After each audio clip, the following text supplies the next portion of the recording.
You say, okay, I have a lot of money, but you have no money unless you take profits. When the first ever spot ETF was created for gold 10x. And the only thing I really knew was Bitcoin at the time, so I just invested very heavily into that. Rode it all the way up. What's up? My name is Jeff. Even the creators have said it's going to be the predecessor of CBDC. What that taught me was that I need to be self-sufficient. A solid DCA investment strategy, and pretend the red sell button doesn't even exist. We about to go up like. What up, DJs? Hey, welcome to the Sunday night episode of the DJ Roundtable. We have got some awesome conversation on deck for you tonight, but before we get started, make sure you guys smash that like button. Make sure you guys comment and subscribe on the video. Take that link, share it all over the URLs, all over Facebook, Twitter, Instagram. Share it all the way around. Go down into the description. You can find our Telegram link there. You guys can join up our Telegram for 24-hour conversation that we have going on and off stream. So make sure you guys are there. With that being said, panel. Appreciate you guys coming on tonight. It's going to be a pretty fun episode. I'm excited about the stuff that we have for tonight. And also, I'm excited for the stuff that we have coming up this week also. It's going to be pretty cool. Yeah, so we got a lot of stuff. But Jay, kick it over to you, man. How's it going? I know you've been killing it at work, dude. I know you've been super busy. How's stuff at work going? And how's things going? Yeah, it's actually a pretty damn good weekend for sales. I had a few customers come in today actually and just clean out my entire inventory. So that's always good news, right? But it's been kind of rainy here in Arizona the past week, so it's been very difficult actually to complete as much projects as I wanted to. I had to strategically go in and out and take advantage of the times when it was a little bit dry. But thank goodness it seems like the next week here coming up is going to be sunny. So it's going to be back to sunny Arizona here. But other than that, man, same shit, different day. Enjoying the ride.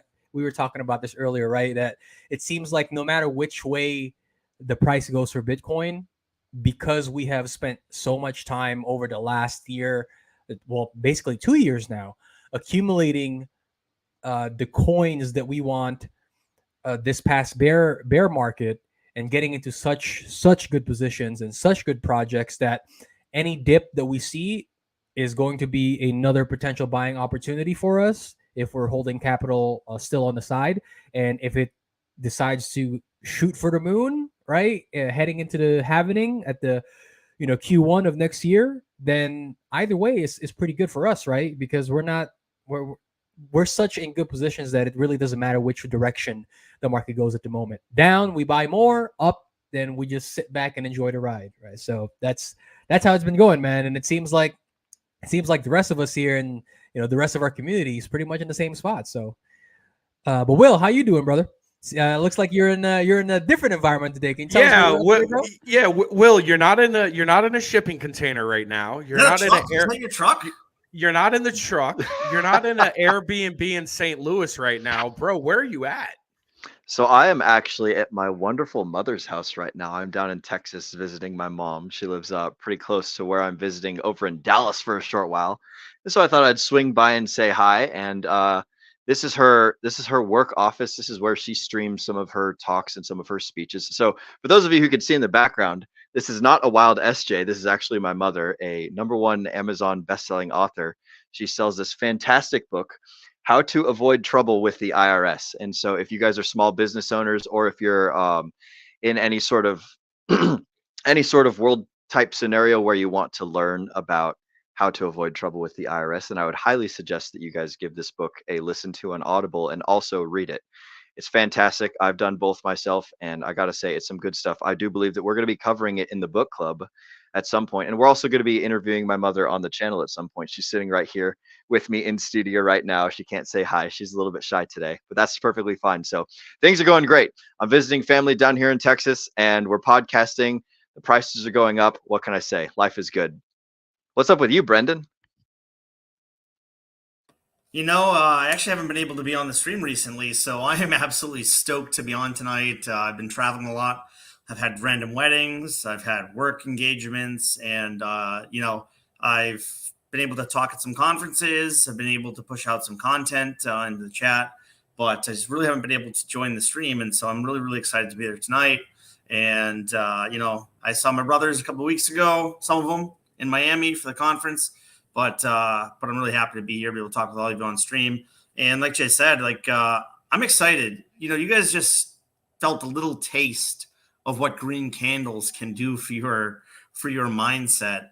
And imagine when these green candles are actually in a true, just like roaring bull market. Like we're just at the beginning, maybe 20%, 25%, maybe into a bull market. And imagine what that euphorium is going to feel like when those green candles just start to stack and stack and stack. It's fun. It's fun. I'm excited for it. And if we get a bit of a dip, I got some money on the side. I'm ready to buy. But, I'm at a point where my bags are feeling pretty heavy. They're feeling pretty good. So I don't need to overstep my plays right now. I can be patient because I've been buying when we were at, 15,000 Bitcoin. I've been buying when we were at 800 Ethereum. I've been buying when we were at like 0.0001 pulse. Like my bags are packed, baby. I'm ready for the moon. So I'm just excited. I like it, man. I like it. Hey, Jay, look, before we get into TA, bro, actually, Brendan brought up a good point. This is his first stream back since the Cardano Summit, so I want to kind of have a conversation with him. Sure. So, Brendan, how did you feel like the conference went? What did you feel? I posted your speech online, and you seem to be getting some solid comments on it. How do you feel the speech went? How do you feel, you were received? I want to get your feedback on that, and then, Will, I'd like to know what you thought also. Yeah, honestly, I believe in Cardano. I really like the platform. I like the coin, but I am in no way a Cardano maxi, right? I'm kind of coin agnostic. I'm trying to put my money where I think it can make the most X's. And I have always liked the way that Cardano builds. I can say that it builds slowly and it doesn't build as fast as other platforms, but what it builds is very solid and the foundation is fantastic. It has a great community and a great leader. And it's doing great work in Africa, which a lot of people keep talking about, but it actually is doing great work in Africa. And so, it's the number one coin in that continent. And as that wealth increases, as crypto increases in that area, there's great opportunity there. So I like Cardano as a coin, but away from that, the conference I thought went really well. It was my first time speaking at really, I've spoken a lot in my life at conferences and for business, but it's my first time speaking at like a tech conference. And I didn't really know what to expect, but I knew what I wanted to talk about. I knew what I wanted to say. And while at times I feel like I could have been a little bit more clear, I think it went really well. And afterwards, I got a really, really great reception from the Cardano community, from developers, to DAO investors, to creators, just everybody. And a lot of people come up and talk to me afterwards. In fact, this coming week, I'm getting lunch with one of the Cardano developers because he's actually developed a way to tokenize real world assets. And so he's built this platform. It works. It works, but he doesn't have a way to bring it to market. And so he wants some advice from people that he respects. And so he's asked for my advice to give him on his project. He wants to show me it 100%. He hasn't really shown it to a lot of people outside the other developers that he's worked with. So, for someone to have that respect for me and think that I can help their creation, I don't know why someone would ask me for that, but I'm stoked to be able to give my opinion and to do what I can to help the community. So, I thought it went really well, and I'm excited to speak at more conferences in the future. I don't know, Will. Yeah, it will. I think he's being maybe a little bit too modest here. I need you to tell the people how much this man took over just the entire time and the crowd that was around him, and just tell everybody kind of how he took over, and then what your experience was. So Brendan's being very humble right now, which is, it's on character with who he is as a person, but he owned the entire event over there at the Cardano Summit. Like it was a good summit. Don't get me wrong. Great people. I loved it. But like Brendan's presentation was the cream of the crop of the entire Cardano Summit. Like he didn't talk about Cardano. He didn't talk about the projects. He didn't talk about anything. He talked about like macroeconomics and the things that are happening in our current financial system in the United States, how inflation is working, like what's going on in the CPI numbers, what's going on up there at the Treasury, over at the Fed, all this stuff. And the way that he captured the room and it was quite amazing to see because I think Brendan, that you were like the second to last speaker or something like that. But after all the speaking engagements were done, like there were devs flocking around you, bro. It was like you and I and another person were having a conversation, then just people started pouring all around to listen to what you had to say about like everything that was in your presentation. It was freaking awesome, man. You did a fantastic job. And you might again, you're being very humble about like, perhaps I could have done better. Bro, you did phenomenal. It was great. For those of you who have not seen it, it's on our channel. Search up I can't remember what day we posted it, but it must have been like a week or two or something. It's about a 30-minute speech of Brendan talking about CPI and shoot, man, I can't even remember the substance of it, but I just remember being awestruck. Like as it was going on, I was like, yeah, this is the DGen guy. This is my buddy up there talking right now. So it was totally awesome. That was my takeaway from the event. That was my favorite thing. And I I got to give a shout out to Will, and I also got to give a shout out to Antoine. Brendan, they did such a good job networking and just chatting it up and just being a presence. And it was funny because me and Brendan got to the summit first, and then Will and Antoine came in a little later. And by the time they got there were already people there who didn't even know him that were, came up to him talking about, why they were late and stuff like that, just from conversations that we were having and everything. So those guys definitely held it down and did a great job networking and all that stuff. It was a lot of fun. And I think that if it was just me, I could have given a speech, but it was really us as a community, as a group, that really brought value to that Cardano community. And Will, I don't think he knows anything about Cardano. I don't think Antoine knows anything about Cardano, but they saw the excitement that they have for the space of crypto, for the space of economics, and for the space of, growing a community. And we're not growing a community in one coin. We're growing a community in an entire ecosystem of cryptocurrencies, right? Our goal is to bring everything up, right? We want crypto to succeed. We want all coins to succeed. If all coins succeed, that means we succeed, right? In general. And we believe in the technology. Maybe that's not the number one reason that we're into it. We may want some X's. Maybe want to make some money. But nonetheless, we do want to help people. We do want to make the world a better place. And we want all of us to do this in a community style way. Part of the problem with cryptocurrencies is the infighting. My coin's better than your coin. My community is better than your community. Hey, if we all work together to grow the cryptocurrency market in general, everyone is going to win. Okay, so let's be nice. Let's be loving. Let's be respectful, and let's be honest. Right? There's a lot of projects out there that are scams. There are a lot of projects out there that may make you some X's in the short term, but might be very, very risky. And I know us in the DGen Roundtable really want to open people's eyes to that potential risk that comes along with investing. So yes, we want to build everybody up. We want every coin to succeed, but we also want to be realistic about what it means to succeed and what it means to put your money into something that you believe in. Not financial advice, but you have to be very careful. There's a lot of people in this community that are only looking out for themselves, that are just trying to make money. And yes, we all want to make money. Does anyone here not want to make money? No, of course we all want to make money, but we don't want to make the money at the expense of you. And that's different than a lot of people in the space. Good stuff. Good stuff. Jay, you got any or Will, did you want to say something real quick? I just have a very slight disagreement. I like the infighting. I like when the coins butt heads with each other, man.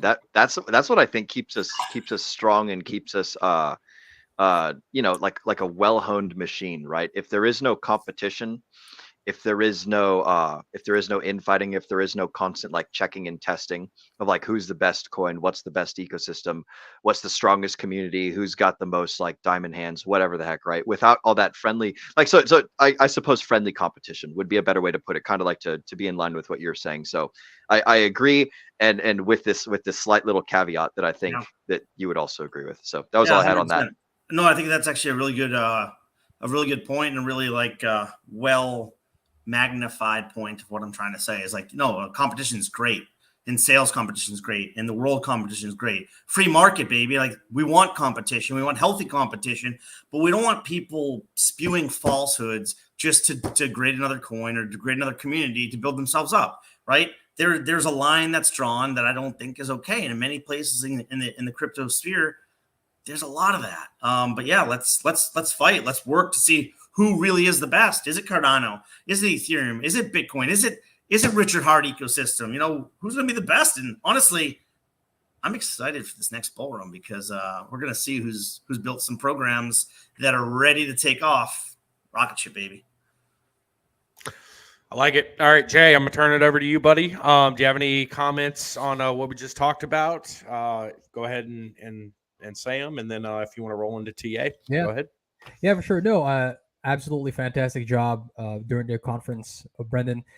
Certainly, I can see why a lot of those folks probably came up to you and wanted to network with you and appreciated what you present. Because I was speaking about this with Josh after you guys presented, and I told him, like, look, it for us, the stuff that you were talking about, it was just par for the course, right? Because we're so entrenched within those like that subject matter, and we talk about it on such a consistent basis that oftentimes we forget that a lot of these folks, even though they are within the crypto community, they are so entrenched within their own little space, right? In this case, within the Cardano community, that they're probably not paying too much attention to what's happening in a broader perspective, right? And I think you were probably one of the few people that came into that conference and gave them the broader perspective and gave them something to think about outside of maybe just Cardano and the projects that they're working on. So I can definitely see what they appreciated about that. So yeah, man, good work.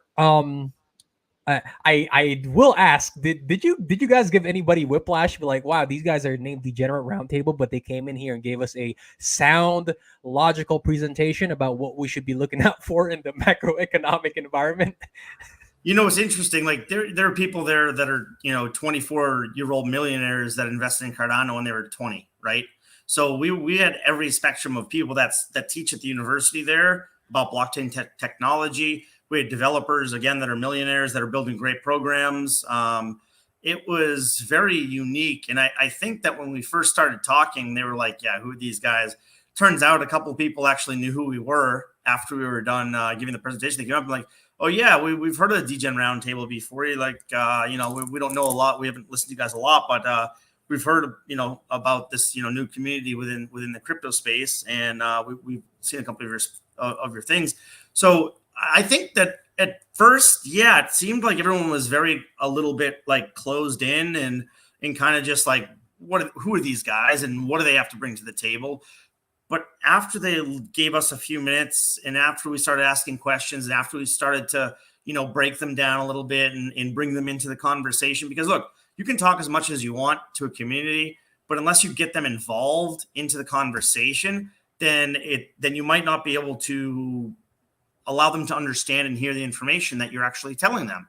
So, I mean, I speak for a living out of work, right? So for me, my goal was not just to talk about the slides that I have up on the screen, but I wanted to ask them questions. I wanted to get them, their minds thinking, get them understanding, like, what is this guy trying to tell us? And I don't just want to talk to them. I want them to think for themselves. And once that started to happen, I saw the room really open up and really become very involved. And honestly, after my presentation was done, we had dozens and dozens of questions to the point where I was like, hey guys, we're like way past the time that I was supposed to have to speak. Should we be done? They're like, no, keep this going. This is the best thing we've had today. So it took a little while, I think, for people to open up to us, but I think we brought some value that they didn't expect. Good stuff. All right, hey Jay, real quick, I'm going to do a real quick roundup in the chat, and then we'll jump into TA. Yep. All right. So Cassie Kelly, welcome to everybody. Hey, thank you very much, Cass. We appreciate that. We got Dre Sims hitting us up with the sup. All right. We got Colonel Giggles giving some homage to Mama Stevenson over there. And we even got Mama Stevenson in the chat sending a thanks back to Cassie. So shout out Ma Dukes. We appreciate you being live in the chat and definitely appreciate the book that we're eventually going to get into. All right, Jay, take it away, buddy.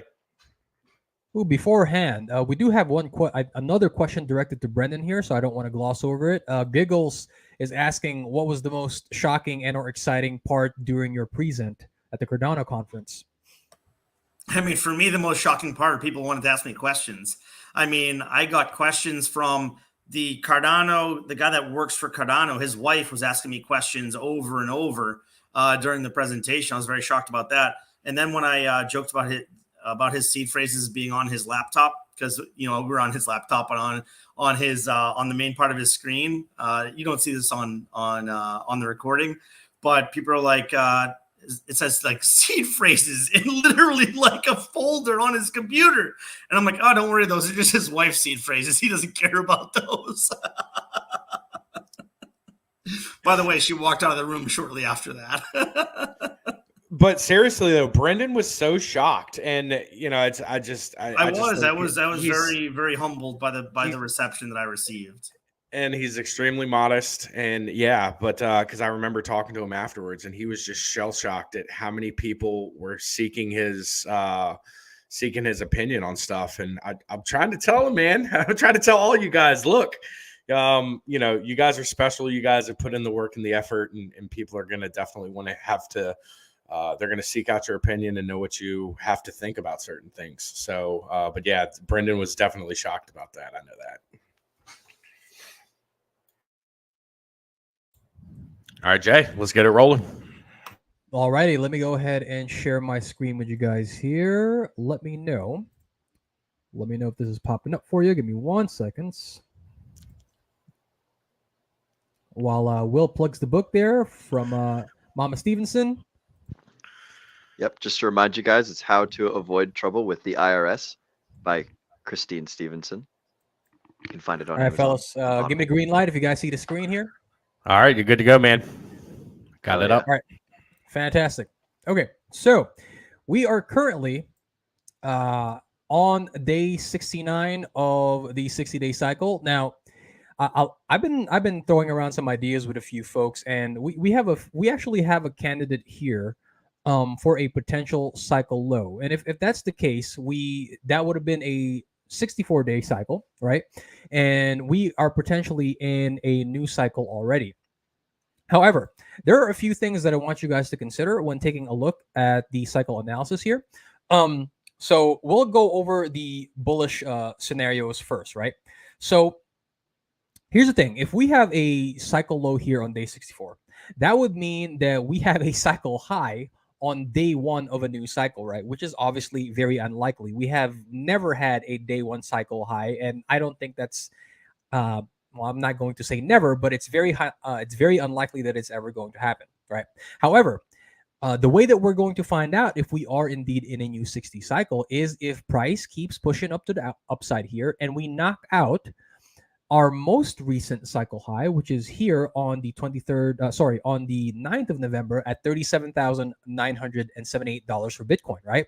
And so if over the next week or so, we knock out that previous cycle high, then that's going to give us some pretty good confidence that we are indeed in a new cycle. However, here's the thing. We have spoken about this last Sunday, and if you can see here, there is already significant bearish divergence forming on the RSI here on the daily.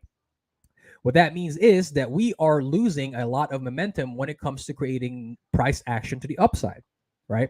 And so if Bitcoin does have another leg up to go, that would most likely, well, number one, it would confirm that we are in a new cycle. And number two, price would actually most likely head up to around, so it's definitely going to punch through 38,000, potentially around 40,000. But what that's going to do is it's actually going to make this bearish divergence here on the RSI a lot stronger, which would tell me that we are most likely going to get a left translated cycle for Bitcoin heading into December, right? So we might actually get some December lows and some dips during December for some buying opportunities before we really start running during 2024 as we approach the happening in Q1. So that is my scenario if we do keep moving up in price. And if you can see here, right, the Bitcoin has shown such strength above this $37,000 area. If you can see, right, we've reclaimed this long-term trend line that we have formed since the beginning of the year, actually since the tail end of last year, right, since around December, and we have stayed above that trend line so far. We have had a few touches to that trend line, but the price has pretty much respected it, right? Bouncing on there a few times, and we are still riding the top of the Bollinger Bands here, right? We have not even broken down. We have not had a daily close below the 20-day moving average since, oh goodness, since October 15th, right? So we have spent a significant amount of time above the 20-day moving average, pushing and opening up these Bollinger Bands to the upside, right? So even though we are expecting a cycle low, right? If this cycle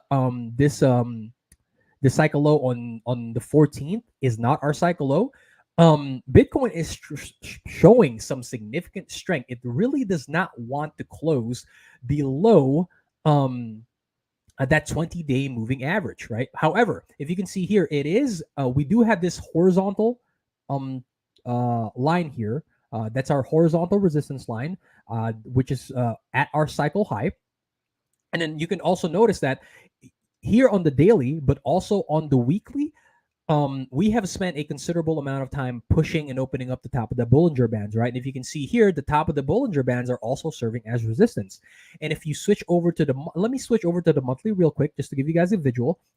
If you notice here, right, that price has actually gotten rejected at the top of the Bollinger Bands on the monthly as well. So that is giving me a lot of confluence of variables that is telling me that it is still certainly possible that we are going to find a cycle low lower than what we had here on the 14th, right? But like I said, let's go over the bullish targets first. If we are going to head up further in price, what can we expect from price action? Well, certainly a punch up above the $38,000 area for Bitcoin, right? But if we do a fib retracement from our swing high here to our theoretical, this would be the bottom of our wave 4, right?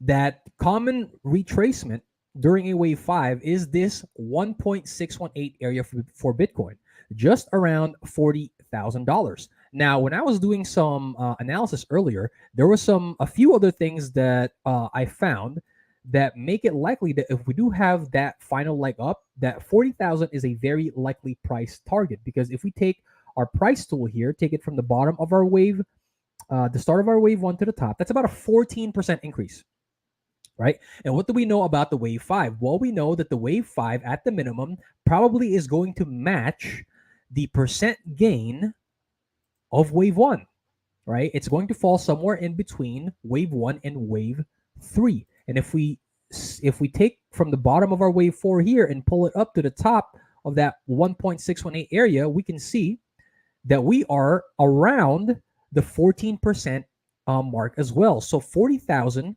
is looking like a very good candidate if price is going to remain bullish for one more leg and head to the upside. I believe there's actually one more variable here that it's okay. Here we go. If we take our trend-based fib extension, take it from the start of our wave 1, take it to the top of our wave 3, pull it to the bottom of our wave 4, we can see, look at that, bam, right? Here's another variable, right? So we always talk about confluence of variables when it comes to identifying potential price targets, right? And we can see that this 0.382 level here is also around that $40,000 area. So the TLDR for that is if we do have another leg up, then $40,000 is a very good area for us to head to over the next few weeks or so.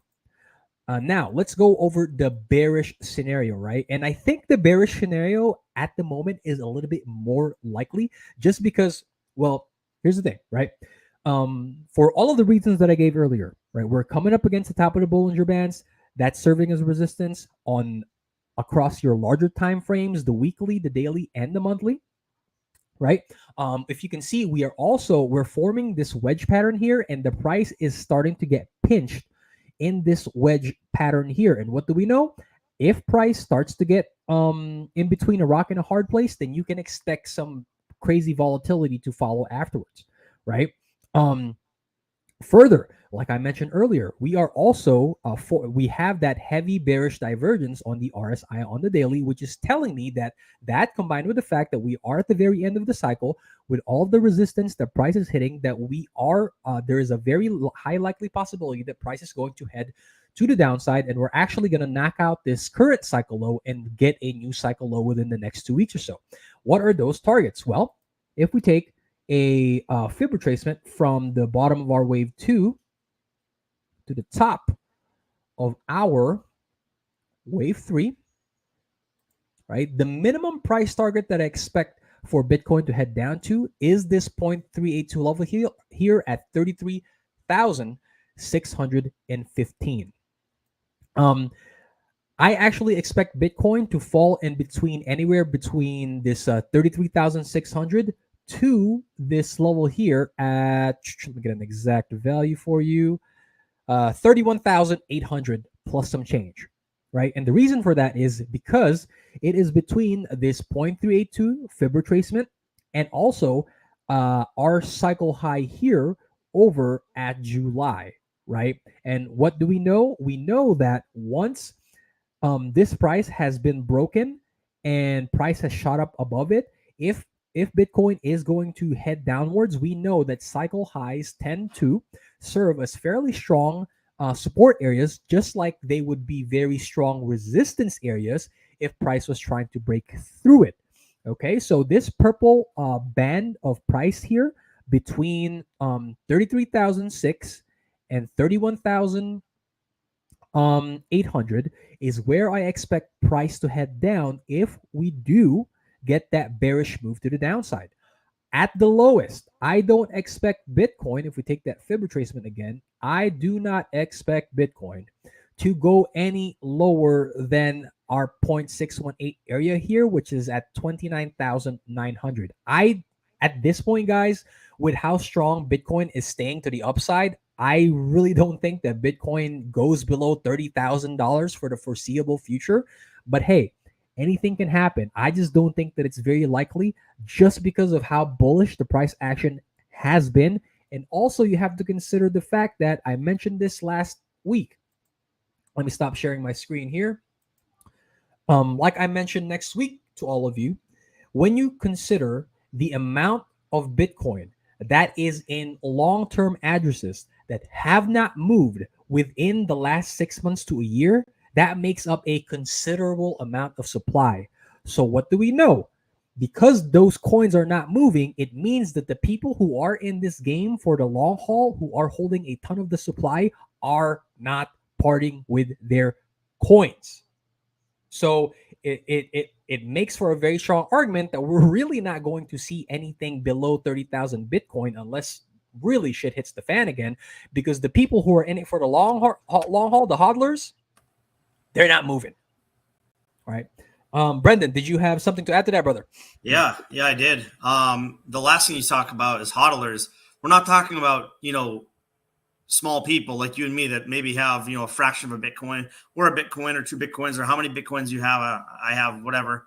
We're talking about people that have hundreds of Bitcoins, thousands of Bitcoins, and they're not selling. Michael Saylor isn't selling his Bitcoins. He's going to be buying more. He doesn't care if it's at 50,000. He's going to buy more Bitcoin when they have the funds to do so. Yeah. And, it's interesting because a lot of people, in my opinion, don't want to buy Bitcoin because they're like, well, in this cycle, it might only get to 110,000, might only get to 100,000, might get to 150,000. Even if it's 200,000, that's only like a 5x. Like, that's nothing. But what is the benefit of buying and holding Bitcoin is the scarcity. You might not have the opportunity at some point to buy a fraction of a Bitcoin for under 50,000 or under 100,000. Yeah. Yes, we're talking about, the short-term numbers of where we project it to be. But if you zoom out and you look long-term, as Bitcoin gets bought up and people don't want to sell it and more countries need to buy it to hedge against their, hyperinflation, you're going to have a hard time buying it. Yeah. So my thing is, don't forget to buy Bitcoin. Not financial advice, but myself, I'm still buying Bitcoin, okay? Because in the future, I worry about the scarcity, and I think that there's a lot of incredible value in having a store of value in the cryptocurrency sphere. And again, as more adoption comes along, Bitcoin may not be growing in a way that Ethereum is with projects being created, but it's growing in a different way. It's growing through scarcity. Yep. And that is something that you cannot quantify. Yep. So don't sleep on it. That's what I wanted to add. Precisely. Precisely. No, you are 100% absolutely correct. You talk about Michael Saylor. It was funny because he announced after we actually cracked to $36,000 on Bitcoin, he announced, I was like, yeah, I just bought a few more thousand, right? Michael strategy, I mean, right? And the guy right now, everybody was laughing at him, but right now he's sitting on over $1 billion of unrealized profit. And that guy's like, I'm not selling like $1 billion. $1 billion, bro. That's chump change. That's chump change. Imagine if we get even just to the floor price, like the minimum floor price that everybody's expecting, $100,000 Bitcoin. Michael Saylor and MicroStrategy will be the best thing since like sliced bread, and everybody's gonna want their hands in this company, right? So like, yeah, absolutely. There's going to be a time when people are going to be like, wow, I can't believe I had the opportunity to own a fraction of a Bitcoin, and I was like, nah, I'm gonna pass on it, bro. Will, did you have something, bro? Yeah, I'm using my headset mute instead of like reaching up and touching my phone all the time, being distracting. So the thing that I want to make sure that everyone remembers is it doesn't matter what the market cap is. The thing that matters the most is what's inside the liquidity pool, right?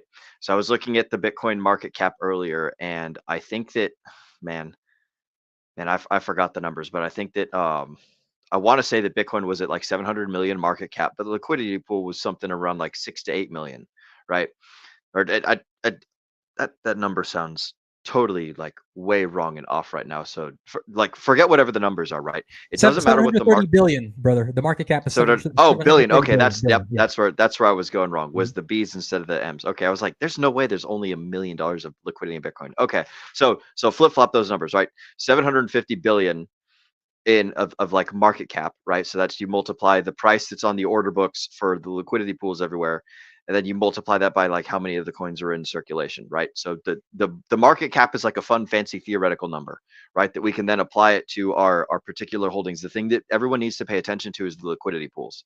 It doesn't matter what the market cap is in respect to your ability to exit with some sort of profit or something like that, if that's what you're looking to do, right? It doesn't matter if I'm going to use ICOSA as a simple example, right? The liquidity pool for ICOSA is incredibly small. Doesn't matter how many ICOSA you have and what the price of ICOSA is. If there's not an equal amount of bids if there's not an equal number of bids and offers to allow you to exit your position into cash, then it doesn't matter what your theoretical gains are, right? So everyone needs to remember, like, pay attention to liquidity, right? Market cap is cool for doing like theoretical math and stuff, but the amount of money that's in the bids and in the offers and the liquidity pools is much more important when it comes to taking profits, avoiding slippage, and all that sort of thing. So I just wanted to throw out that little like, hey, everyone, like, yeah, market cap's great, but liquidity pools, like, that's where your money comes from. When you want to trade your $30,000 for one Bitcoin, there has to be $30,000 worth of dollars being sold, and there has to be somebody letting go of one Bitcoin. In order for you to cross over to the other side, there has to be someone going the other direction, right? Yes, sir. So whether it's one person or multiple people, all these automated market maker things. Like, if you guys don't understand liquidity pools and how all that stuff works, there's a fantastic channel that I'm going to shout out. Shout out to Whiteboard Crypto. If any of you guys are wondering how like liquidity pools work, how trading works, how automated market makers work, they have a fantastic playlist over there on Whiteboard Crypto that'll explain to you how all that stuff works in like a very like a peanut brain. Like, that's how I learned a lot of the things that I know about crypto, is from the stuff that Miguel and Charlie stream and talk about, and then also the stuff on Whiteboard Crypto. Yep. So big shout out to those guys, and also to Sami and everyone else. Yeah. But that's the one little thing I wanted to add there. Yeah, Sloth also has a liquidity course, actually. So if you guys are looking to understand a little bit more why those things are important, right? If you want to learn about liquidity pools and permanent loss, Will spoke about the slippage rates, liquidity walls, all those things that may sound foreign to you. They are difficult concepts to understand in the beginning, but if you want to understand them, Whiteboard Crypto is a fantastic resource, and also Sloth, man. So check those two guys out. Yeah, for sure. Go check out Crypto Sloth. Hell yeah. Yeah, Sloth is great. Sloth has incredible information, honestly. Like, he has incredible deep dive. So obviously I'm not a Bitcoin maxi. I own some Bitcoin, I'm hedging, but that's not my biggest portfolio. I think people know where my allegiances lie with the largest part of my portfolio. But let me ask you a question, guys on the panel. Jay, you said like Michael Saylor's not selling right now. If it gets to 100,000 and he's up like 3 trillion, do you think he's going to sell? Do you think Cathie Woods is going to sell? Or do you think they're going to continue to still buy at that point? I don't see them ever selling. I think they're probably going to. they're probably going to sell a portion because I'm assuming they They'll have skim they off the have top some, a little bit, but they're not going to yeah, sell 1,000 they're, Bitcoin. they're going to have some responsibilities to their shareholders and stuff like that, right? And they're probably, I'm assuming when you get that frothy, if you're an intelligent investor, and I'm assuming that both Kathy Woods and Michael Saylor are very savvy investors, they're probably the type of people who will be like, it's probably not smart to hold on to this capital because we know that the market runs on cycles, right? I like you said, I don't think he's gonna do it, but I know some very like smart investors who completely exit the market 100% because they know that this runs on cycles.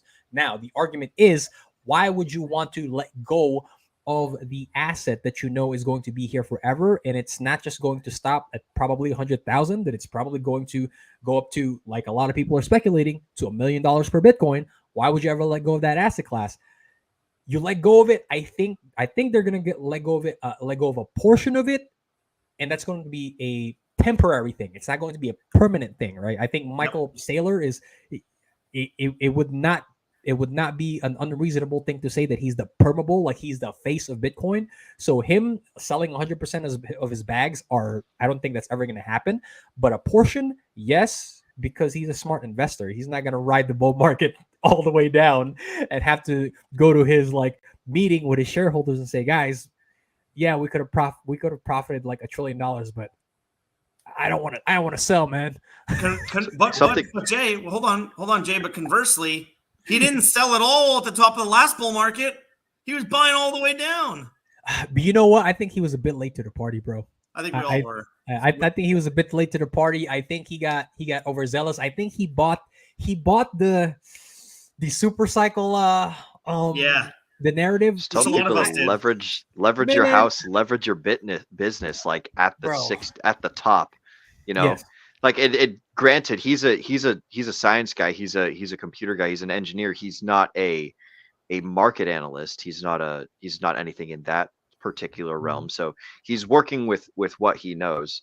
And something else that's worth noting is that MicroStrategy's Bitcoin holdings and Michael Saylor's Bitcoin holdings, they're two separate things. So MicroStrategies has like fiduciary responsibilities to all their shareholders.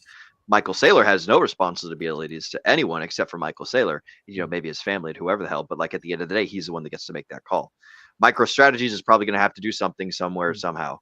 I don't know if Michael Saylor is going to do some sort of off-chain transactions. I don't know if he's going to diamond hands it all the way, you know, until the grave, or like what Michael Saylor is going to do.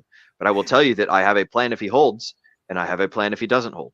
I have a plan if he just, you know, let his hands and paper hands the whole freaking stack, and it all goes down to like crazy low prices. And I have a plan if he continues holding. Like it does. Like again, we're telling campfire stories here, like whether we think Michael Saylor is going to hold or whether he's going to fold, right? You know, just like that old song about know when to hold him, know when to fold him. When to hold him. Yeah, exactly. Know when to fold him. Sorry. You gotta have a plan for every scenario, right? You don't know what's going to happen, but you need to have some sort of like contingency for, hey, if this, that, and the other requirement is met, then this is something that I'm going to do, right? So this is something for our audience and something for our listeners to think about is like, hey, if I see like the beginnings of, you know, like let's say Bitcoin goes to 200,000, you have to have a plan for when Bitcoin goes to 200,000. You have to have a plan for when it goes to 15,000, right?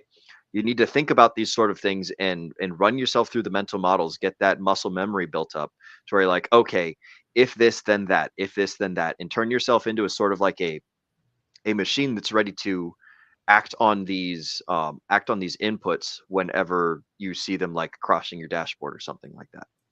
You know, it's easy to say now, you know, you have to take emotion out of it when you make these decisions, and you have to have a rational plan, right? Yeah. It's easy to say that.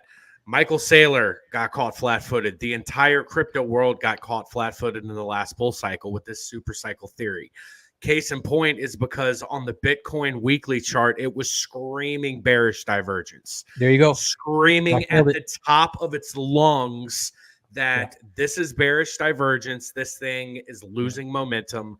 And sure enough, that's exactly what happened. And we were still 5-6 months into 2022 before people really started to say, okay, you know what? Yo, I'm not sure why, like, for as wealthy as he is, like, do you not have like couldn't you afford to hire like a team of technical analysts that are worth their salt to tell you guys it's the bearish divergence here is so strong, or maybe because the on-chain data wasn't as crazy, like it's still kind of like a small part of the industry that They were still nobody was just paying late. attention to it.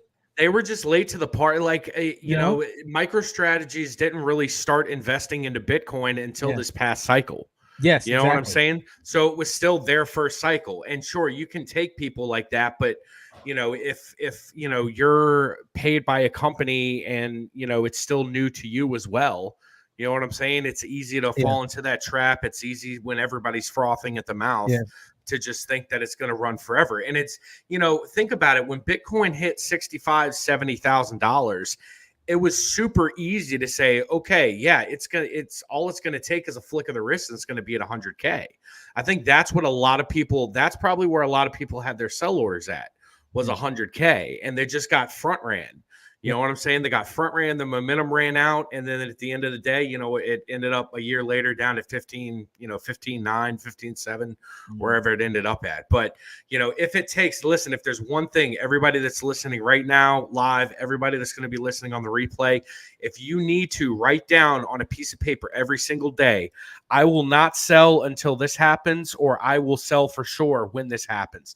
But continue to have that plan in mind, and don't resort to the emotions that you guys are going to have, because it's so easy to just say, you know what, I'll wait for another 20% and then I'll sell. I'll just get one more 2x. You know, this thing is rolling. Everybody's having a party right now. Everything's going well, but that's where, you know, people treat you as exit liquidity at that point. Josh, let me just hop on that statement a little bit. Yeah, go ahead, brothers. Do it. You can't say it enough. You know, the euphoria that you're going to feel during the bull market when it gets towards the top, everyone is going to be excited. Hey, we're going to 1 million Bitcoin. We're going to join a 200,000 Bitcoin. We're going to 500,000 Bitcoin. You know, it's going to be maybe at 100,000. Maybe it's going to be 120. Who knows what the price is going to be? Maybe it's less than that. But the point is, you're gonna feel euphoria that you haven't felt, and you're just gonna want to ride this euphoria train all the way up. But you have to realize that, look, if Bitcoin's at 100,000, you've already made a lot of money. Start taking some freaking profits, okay? Like, ladder in, right? Buy low, buy low, buy low, buy low, buy as you ladder in. But also you have to ladder out. So start selling maybe a little bit sooner than you think the bull market is going to end. Maybe a little bit sooner than your original plan was. And then, you know, do your ladder out as it continues to rise. Get out more, get out more, get out more. But the one thing that makes it so hard at the top of a bull market is the euphoria. I remember when Bitcoin hit its all-time high for this past cycle, I opened a very fancy bottle of scotch.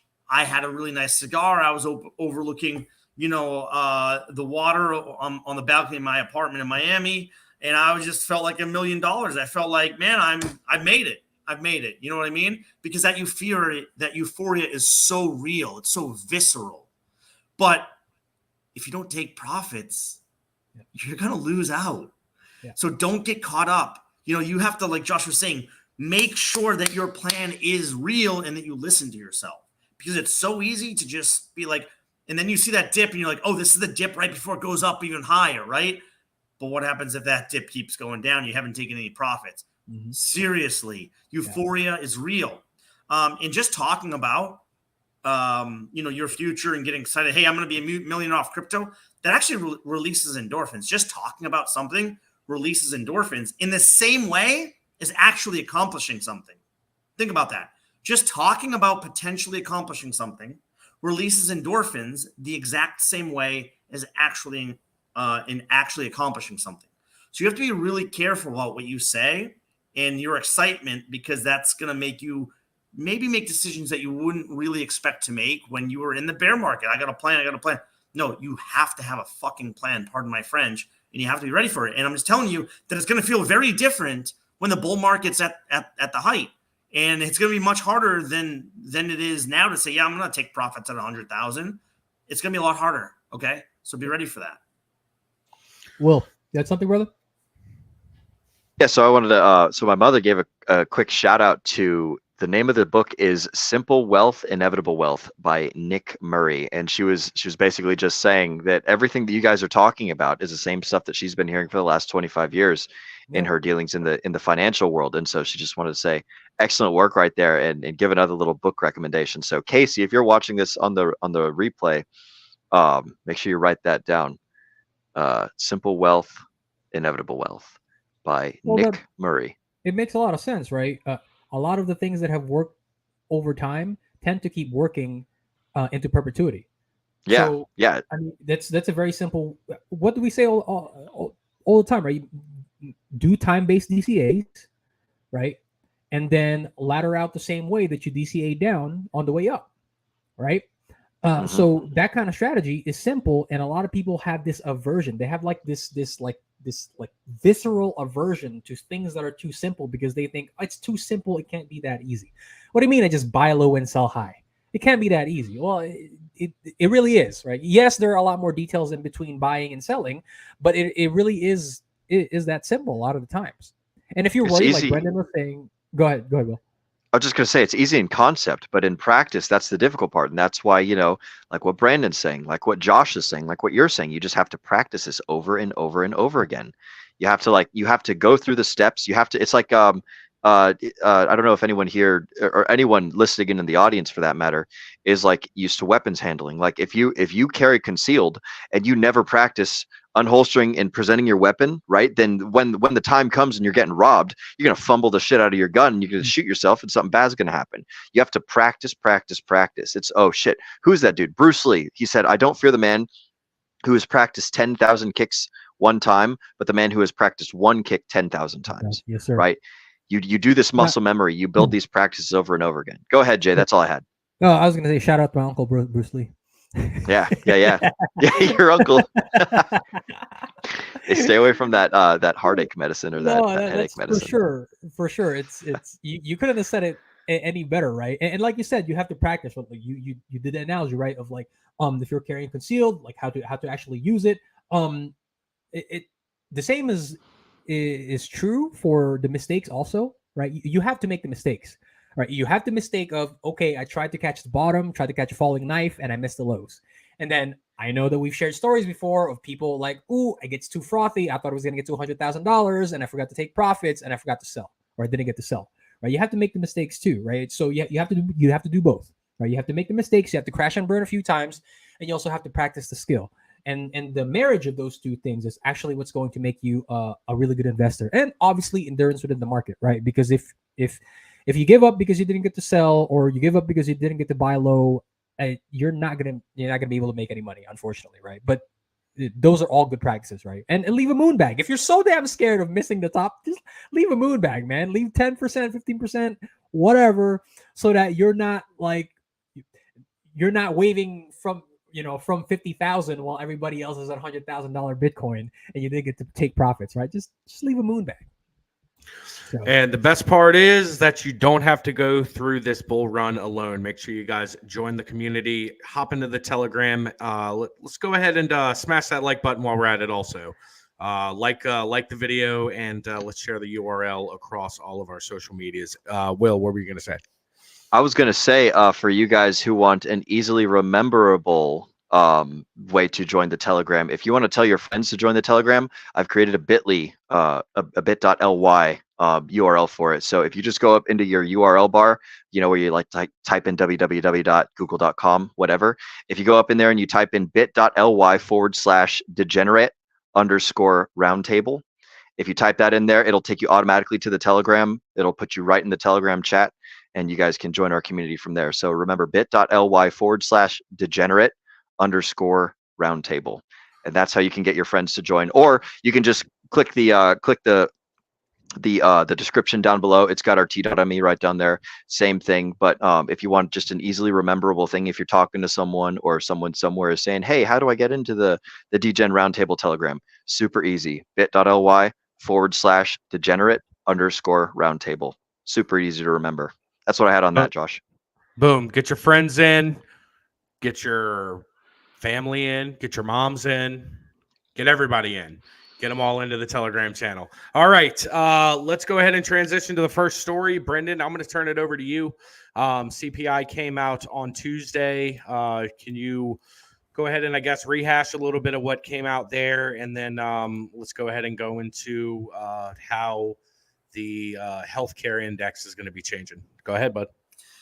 Yeah, man, it's interesting. You know, they say that numbers are always what they tell you they are, right? You can doctor numbers, you can change numbers, you can make numbers say whatever you want depending on, you know, where you take them from. And I think this is a really good lesson with the government. You know, we always see a lot of different numbers the government puts out, good and bad. But, you know, especially when it comes to an election cycle, the current administration is always going to try to paint numbers to make themselves look better than what they are, especially if they're not having a very good if people aren't having a good feeling about their presidency or their senator or whatever it is. And so they're going to try to make things look better so that people start to say, hey, this guy's actually starting to turn it around or do a good job. So, you know, overall, the consumer price index, right, we're right around 4% CPI numbers. And that, you know, it continues to look like it's coming down. 3% here, I think 3.1% off the top of my head for overall inflation, 2% maybe. But and then core inflation is a bit higher at 4%. And so, yeah, we saw that sticky core inflation. But, you know, there was this big thing, and I'm going to share my screen here. There's this big thing that people were talking about leading up over the last couple of months. And in fact, I've been saying it for several months about how the medical insurance works. And I'm going to share my screen once, and I'm going to share another screen after. So if you just look at before the inflation numbers came out, and let me know when that's up, Josh. Yep, you're up, buddy. Go ahead. So I just typed in increase in medical inflation CPI. So look at the dates on these articles. These are all prior to October, prior to November, prior to the numbers coming out. But what are they all saying? They're all saying why health insurance is going to start increasing inflation by potentially a large amount. And this isn't just, you know, any one type of side of the aisle. This is both sides, Republicans, Democrats, blue, red. It doesn't matter. Everybody was talking about, you know, where inflation is going, because the way that medical inflation had been worked for a long time is over 12 months. Essentially, it stays steady at what it is. So it's been deflationary over the past 12 months. It's actually helped keep inflation lower. Believe it or not, think about that. How much increase in medical costs have happened over the last 12 months? But by the CPI numbers, it's actually showed it going down from an inflationary standpoint. Now, again, cause and effect aren't always in this sense 100% perfect. But you can see it. Just keep looking through these. All of these things are, so if CPI inflation falls to 4%, but medical insurance is going to jump up, right? So can I just switch over, or I need to share again? Let me share this tab instead. So if you can go to this one. Yeah, you're good to go, bud. What's up? All right. So you can see here, if you looked at the medical inflation, it only went up a very, very small percentage, like 0.1, 0.2%, 0.3% over the last this past CPI print, when people expected it to maybe go up a full percentage point or more, 2 percentage points or 3 percentage points. Think about what that would have done on the CPI numbers if medical health insurance inflation had increased by an entire percent. You know, add 1% to every number that they printed this past month, right? This month. So instead of 3.2%, what if it's 4%? Instead of 4%, what if it's 5%? Okay, seriously. So there's this little caveat, and look at this is on page 5. Okay, this is from the government website, bls.gov. This is from their print, right? This is directly from the government. They actually put this out every time that they print CPI numbers. Look at this. There's a lot of information here that you can get. But this is the one that really caught my attention. And yes, I read through this every single time that they put it out. This is why we're here to bring you current information, because we sit back and try to do the research so that you don't have to. And this is something that I had no idea was happening. No one did. I showed you those articles of the last few months. No one knew that they were going to completely change how medical data was calculated for inflation.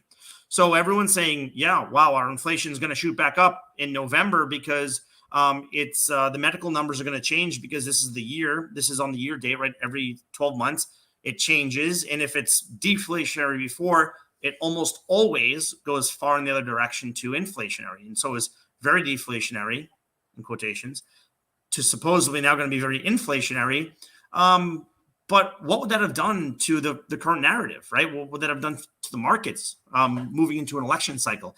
It would have been bad, right? If we started seeing inflation at 3.2% move up to 4%, right, overall, and core inflation move from 4% to 5%, that would have been like, wow, red flags, crash to the market, like burn to the ground. So we can't let that happen, right? So how can we change this? Well, let's just change how we calculate medical inflation. You know, if we change how we calculate it to make it look better than what it would have previously looked like, then we're going to keep inflation smooth. So if you look at articles, in the article that we posted, if you want to put it in the chat, that's cool. They talk about, yeah, this is a better way to calculate inflation because it smooths it out. Okay, I'm not going to argue. Maybe it does, maybe it doesn't. I have some qualms about that. But why now, right? Why are you changing it now? Why didn't you change it a year ago when it was looking like the data was going to be really good for you? If you had changed it back then, it would have made the data look not as good. They're changing it now for a reason. They're changing it now because they need inflation to continue to look like it's going down, even if it isn't 100%, right? So under the new method, instead of taking a 1-year period and calculating it, now they're going to bump it out to 2 years, right? So we know this is going to increase inflation. So this past year is now going to increase inflation. So, you know what, let's take that last year before that was really good, and bring inflation down. And let's look at it over a 2-year period. And in fact, let's not just do that. We're going to do that starting right now, by the way. So they started that this month. And then in 6 months, in April, the April numbers in May, they will start not only keeping that 2-year average, but they're going to change the numbers every 6 months. So what did I talk about recently? That they keep shortening the time frame of inflation so that it looks different and they can change the numbers a little bit more often. So what happens if the numbers look bad in 6 months? Could they change how they calculate the data? I don't know. I don't think they're going to do that. But why are they changing the calculations of the data now to make things look very different to what they would have looked like? So they're not actually changing inflation. They're just changing the numbers. Okay. And this is important because if inflation is in fact higher than what the government is telling us, we need to individually understand what that means for us and have a plan of action. What if we hit a recession at the end of 2024? There are many economic experts predicting that, ones that never predicted it previously. You need to have a plan to take profits in 2024. Currently, most people are thinking the bull market goes to 2025, and I don't necessarily disagree with that, but I have multiple plans of actions. If this is going to cause a problem because we're not going to raise interest rates, because we're going to change how things, because everything looks good, the optics are better, maybe that makes things worse in the short term. In the short term, I mean over the next year and a half. So we need to understand how they're giving you the numbers and what it actually means. If you just look at the headlines of an article, inflation going down, continued lowered inflation, blah, blah, blah, blah, blah. But what is the truth, right? What is the real data that is being pumped into the market?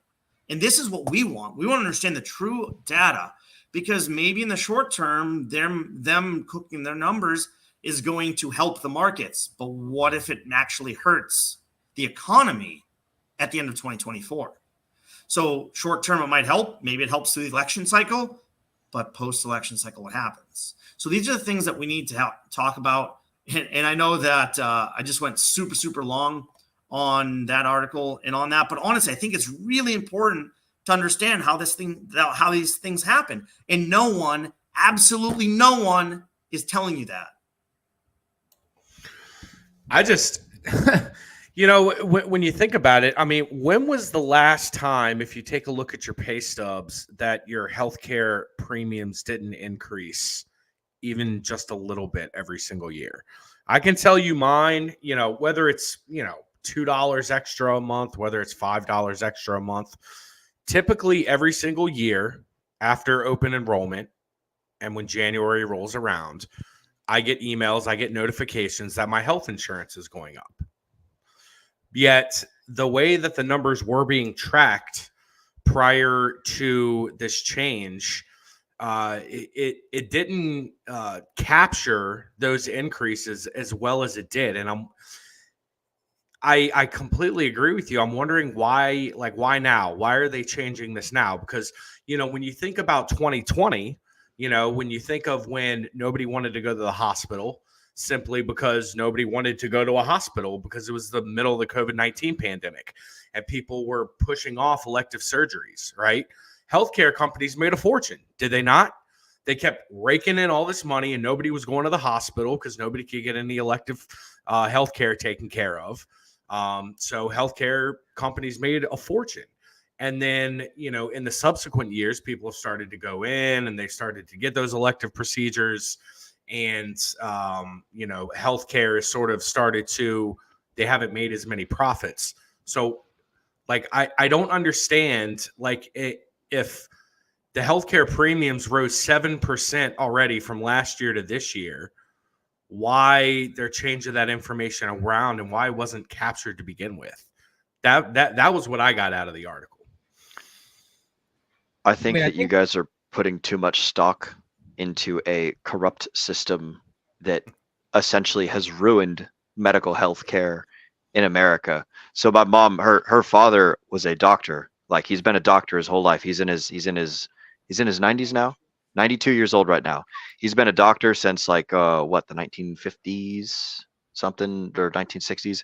In any case, he's been doctoring his whole life. And so I'm like, I don't know a whole lot about the medical industry myself, but just listening to stories of what he speaks about, like in the doctoring world when he was first coming up versus like how practice is done at hospitals now, how insurance runs everything, how like doctors, like, hands have been tied behind their backs. Insurance makes a crap ton of money. Hospitals make a crap ton of money. All of the procedures are just exponentially more expensive. It used to just be like you would go to the doctor, you would get your bones fixed or whatever, right? If you had a broken leg, he'd reset your leg, to throw a cast on you. He'd write you a bill. You'd pay cash like right there, or you'd write a check, and that would be it. That'd be the end of it, right? It used to be a very simple process. And obviously, like, technology increases, our knowledge base increases, things like CAT scans, MRIs, LASIK surgery, all these extra cool things come out and costs start going up. And so insurance starts becoming more of a necessity sort of thing. And this is kind of like my tinfoil hat thing going on here. I'm just kind of connecting the dots as I see them, right? But it's this gigantic snowball effect of things get more and more expensive. And so now we need assistance in paying for medical stuff. And so now these guys come in, and insurance is essentially a gambling thing, where it's like a company gambles that a whole bunch of people are not going to need medical expenses, right? And so then they split the cost of all of these medical expenses that people do have, and they leverage it out. And so basically a whole bunch of healthy people pay for a couple sick people, right? And then the processes start getting more expensive, and they start taking a little bit more off the top. And then the hospital's like, oh shit, I can charge $400 for a Band-Aid, right? Nobody's going to look through an itemized like deductible list of like all these things that are happening in the healthcare system. So like these numbers being cooked doesn't surprise me. The numbers going up on our paycheck stub doesn't surprise me. Like, all of this stuff just is like, oh, this is par for the course. We live in a pretty damn corrupt system that is the healthcare industry in the United States. And so like it's just a real big fucking mess. And it doesn't surprise me when a big fucking mess gets even messier, especially when it's because the government's interjecting their wriggly little fingers, and they're changing the way that they measure the numbers, and they're cooking the books, like you were saying earlier, Brendan.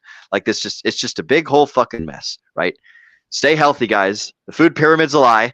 Aliens are coming to get you. right? And we're all gonna live to be 900 because we're all gonna read the Methuselah's Children by Robert Heinlein, and everything's gonna be okay, right? All jokes aside, like it's a very corrupt system. You need to do your best to do everything in your power to stay healthy. Do preventative medicine, don't do reactive medicine.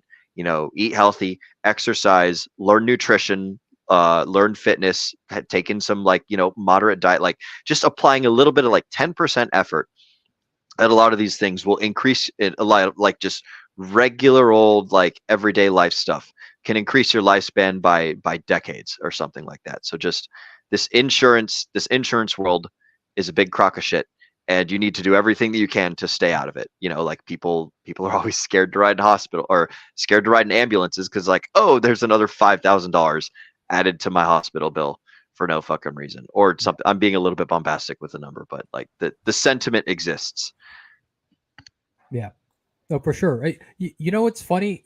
There's a very similar thing that people have also observed going on in universities, right? If you look at the cost of universities, today in America, I could just say it here for Arizona State University, it costs what for 2 semesters here at ASU, it costs you anywhere between like $10,000 to $20,000, I believe. At least from when I was going. You compare that to the cost of university back when, you know, people started deciding to pursue higher education, and it's nowhere near close, right? But then when you actually observe the data and see where a lot of that money is going to, a lot of that overhead is going to administrative purposes, right? It's actually not going to the benefit of the students. It's a lot of that overhead is going to administration, which is, I mean, you know, you could let's not get too political here, but I think everybody can sympathize with me when I say that the quality of the university here of higher education in general in the United States is deteriorating at an extremely fast rate. It's certainly not justified the amount of money that the students are paying for it, right? So, oh man, I got something. Whenever you're done, Jay. Go ahead. I was just gonna say, man, this is another example. So my mom just said it. This is another example of the government getting its grubby little paws into things that it shouldn't, right? So it essentially started the decline of the universities in America. Is the government was like, hey, university is very valuable. People should go to college. People should go to university, get educated, and then be competitive. The problem when too many people do one particular thing is that thing gets diluted in value, right? So like what used to work like 50 years ago doesn't work anymore. But daddy government says like, hey, if you guys that are super duper young and naive and don't know how money works, don't know how loans work, don't know how filing for bankruptcy works, don't know how like if you get this student loan, you're stuck with it for life, right? Or until, you know, Daddy Biden comes in and forgives it all. But we're gonna forget about that. That's a whole other little rabbit hole. Tracker, you got that one, bro. But like, once Daddy government comes in and starts saying, hey, you're gonna have these government guaranteed loans that will allow you it allowed the more fiscally irresponsible people to have access to college, right? And so like it used to be that the only way that you could afford college is if you had the money to be able to go. The only way that you could afford something is if you buy it cash, not credit, right? So when you start buying something on credit as opposed to buying it on cash, there's a different cost that comes with that sort of thing, right? So when the government starts giving out what people consider to be free money, it's not actually free. It's a very low interest rate, but it is like it's indentured servitude, my dude. Yes, it's indentured servitude to young people who don't have any life experience, who's like whose primary thing is like, oh, I'm going to go to college and get a great job. And little do they know that like literally everybody around you is doing the exact same thing. So if you're doing the same thing, if all that you're doing is what everyone else is already doing, then you're just going to get what everyone else has got, right? And so if everybody decides like, hey, I want, you know, a bicycle, and everyone starts riding bicycles because they want to save money on cars. Well, congratulations, like instead of there being cars on the roads, now there's bicycles everywhere, and you run into the same sort of problems or similar problems or even worse problems, right? It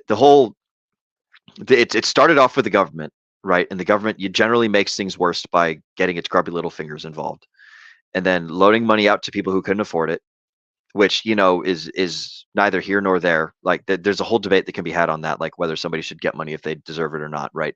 I'm just going to say that the government gave money to people who didn't have the immediate ability to like come up with that money on their own. and these people are young and they don't know what's going on. So it's like stupid people that don't care about the money are giving this free money that's more or less printed out of nowhere to inexperienced people who are going to make emotionally charged decisions to get a thing that's got no value because everyone else is doing it, right? And so we end up in this circular system where now it's like, oh, colleges are like, oh shit, there's more people that are coming to our college. Well, you know, like supply and demand, like if you've only got so many of a product, like if you've only got so much supply and you have peaked out the amount of like people that are buying it, now you've got to raise the price to make it more difficult for people to enter. And so you get in this little chasing problem here where the government's like, hey, we're going to pay more money so that way people can go to college. And the college is like, shit, we're running out of spaces, we're running out of desks, you know, we're running out of like all of the chairs are getting filled with butts. We need to raise the price so that way like we can reduce demand, so that way we can keep teaching these people, right? You know, so it ends up in this crazy snowballing problem, just like with the insurance. So it all boils back to the government's fucking up with your money, man. And like, who controls the money? The government controls the money. The government controls the printing. They now control, they by secondary and tertiary means, they now control the insurance and they control the education. So these are things that you guys need to think about, members of our audience and members at home and people listening to this on the replay. You know, these are things that you got to think about when you're making your life decisions.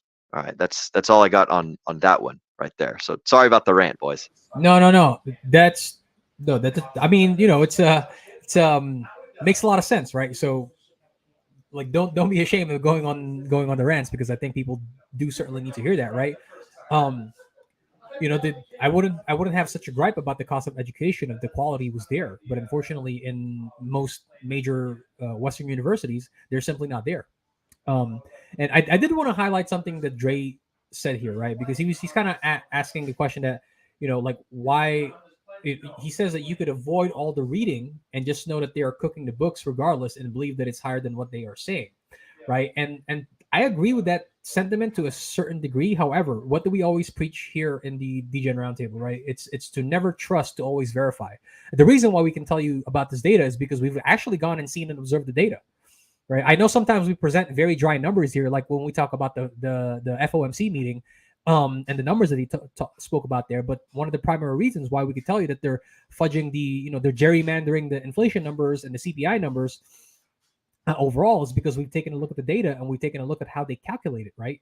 And so for us, it's easy to talk about it like it's just par for the course. But for somebody like, you know, we were speaking about the Cardano conference earlier. For some of those people, they might not be exposed to this kind of information, right? And we don't want them to just kind of take our word verbatim, because that's how things get really bad. So like we certainly do encourage you to go out there and take a look at these numbers, even if at the surface level, just so you know that, oh, that's what they're saying when they're cooking up, the CPI numbers, right? I do want to give a quick visual here for the folks at home, just to see you kind of see why they do what they do. If I pull up a second here really quickly, this will take just a second. If I pull up the Bitcoin chart here, just so you can have a visual of exactly what the difference is between a set that's presented to you when the data set is like small versus the data set is massive, right? Here's what a 200-day moving average looks like. You see how smooth that line is, right? You see how smooth and how flat it is? Now here's what a 10-day moving average looks like. You see how jagged and crazy it is? You see how volatile it is? You get swings from up, down, right? That's what they're basically doing when they're presenting to you these CPI numbers, right? What did Brendan say? Instead of taking a data set that maybe expands to numbers from last year, they're taking a set of numbers and using it to calculate within a shorter time span, right? Maybe only, like I saw in that presentation, was it like 6 months worth of numbers, right? Well, the numbers 6 months in this year versus the numbers that may include last year are totally different, right? When it comes to the CPI, we know that if they included the numbers from last year, it would be a significantly different number because it was a lot worse last year versus this year. That's why we're like, no, we're not going to include those in our calculations, right? To smooth out the data, to not show people how volatile those potential numbers could be. So, I just wanted to give the folks there a little visual, just so that they can understand what two data sets look like presented to you when people are gerrymandering the data set. So Yeah, Dre actually brought up a good point there, Josh and Jay, and he said the verify is when they revise the numbers a month later. It reminds me, and this is a very good point. It reminds me of when a newspaper or CNN or whoever or Fox News or whatever side it is on, they run an article or they run a news segment. And it turns out to be completely wrong, right? And so then they have to either, if it's on the live news, they have to come out and say on air that they were wrong. When do they come out on air and say they were wrong? At 2 a.m. or 3 a.m. when no one's actually watching. Or in the newspaper, they put it in the very back saying, hey, by the way, and on October 22nd, we wrote this and we were wrong. But they put it in a part of the newspaper that no one actually reads, right? So it doesn't matter if they correct themselves because what they said previously is still what people believe. All right, let's do maybe one or two more comments, and then we're going to transition. Will, go ahead. Well, I was just gonna say, my mom was mentioning that move right there was called throwing out the trash, and they're never gonna market their mistakes as much as they're gonna market their accomplishments and their phony calls, right? And like honestly, I wouldn't really expect most everyone to. It's like you want to highlight the strong points that you have in life. You don't want to highlight your mistakes. Like if you're on a date with a girl, you're not going to tell her about like how many times you threw up in the last year. You're going to say like, oh yeah, I go out and I solve problems and I make lots of money. Like people, organizations, corporations, whatever, they're all going to highlight their best things, and they're not going to, like, for the most part, they're not going to highlight all the things they got wrong unless it's like a part of their brand or something. So this is just part of like the cost of doing business in life. And that's why the onus is on you, the listener, to go out and to verify the things that people are saying. It's like the Walter Cronkites of the world are gone, right? Now we live in a world of oh man, I don't want to besmirch anyone who's still on. Well, screw it. Like oh dang it, I can't think of anyone on CNN's names. That's how much attention I pay to them, right? But like the old trustworthy news people days are gone. Now we're stuck with a whole bunch of like rage bait and like emotional clickbait stuff, and so people are going out saying all sorts of things, and when they do get it wrong, they don't highlight it. And this is just the world that we live in, folks. So again, it's on you, the listener, to verify that the people that you trust are saying the right things, right?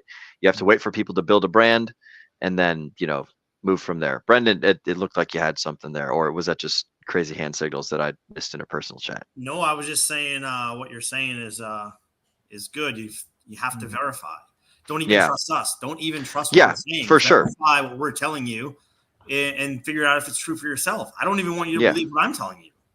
Correct. Yeah, and that's why it's good. I think what we have going on here is because we do nothing but try and opine objectively on what we see as reality. We're not out here spinning webs, right? Because everything that we say can be fact checked and can be verified. And if we are wrong, I would like for you to tell me, so that way I can figure it out and grow.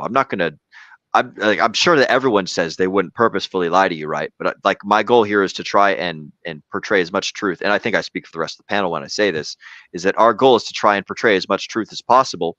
And if we do get something wrong, then, let us know, and we'll issue our corrections on page 1 or maybe page 10 or whatever, whatever the case might be, right? But for the most part, like, we talk about things pretty objectively, truthfully. And so that's not really something that we have to worry about, right? We're not going around spinning inaccurate webs and telling deceitful lies to try and get people to do things, poorly. We just talk about what we think and what we feel, and try and objectively present these views to the rest of the world and things. Yeah. Good stuff. All right, AJ, we're gonna move to Ethereum EFTs here in a second, but we're gonna do a chat room shout out here real quick. All right, so Will, Nate's on the couch right now watching the Vikings game, and but he wanted to give a little bit of feedback to your comment about taking care of yourself and all that. He says, so drink more alcohol. Got it, Will. All right. You can do whatever you please, dude. People have different goals in life, right? So if you want to live a long and fruitful life, then you should avoid the things that kill people early, right? Whether that's eating tons of grains and sugars, or like or not working out or something, like by all means. I know that there's people that's like, hey man, I'm gonna die when I'm 40. It's like, you know what, dude, more power to you, right? Like if you're going to play silly games, then you should expect silly prizes. But like, and I know that, you know, Nate's joking, Liv's gonna live a long and fruitful life and he's gonna be great. But drinking is one of those things that it doesn't scale very well. It does not make people healthier.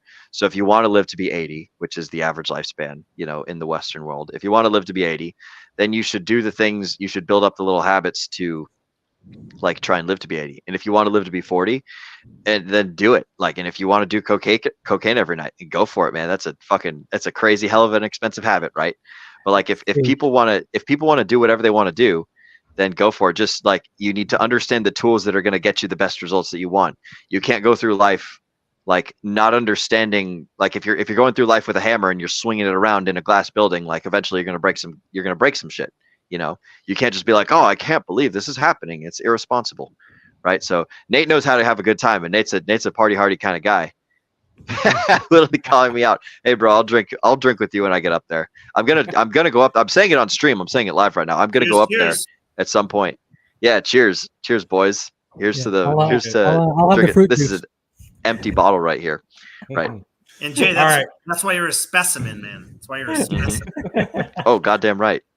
All right, moving on to the next one. We got Bradley saying, "You sleep on Bitcoin, you will never wake up." And then the last one that we got that we're going to shout out is Bungalows for Bachelors. What a nice poster behind Will. Oh, excellent. It really That's is. so. Will, your mother looks very nice, like a very nice lady, very pretty. What happened to you?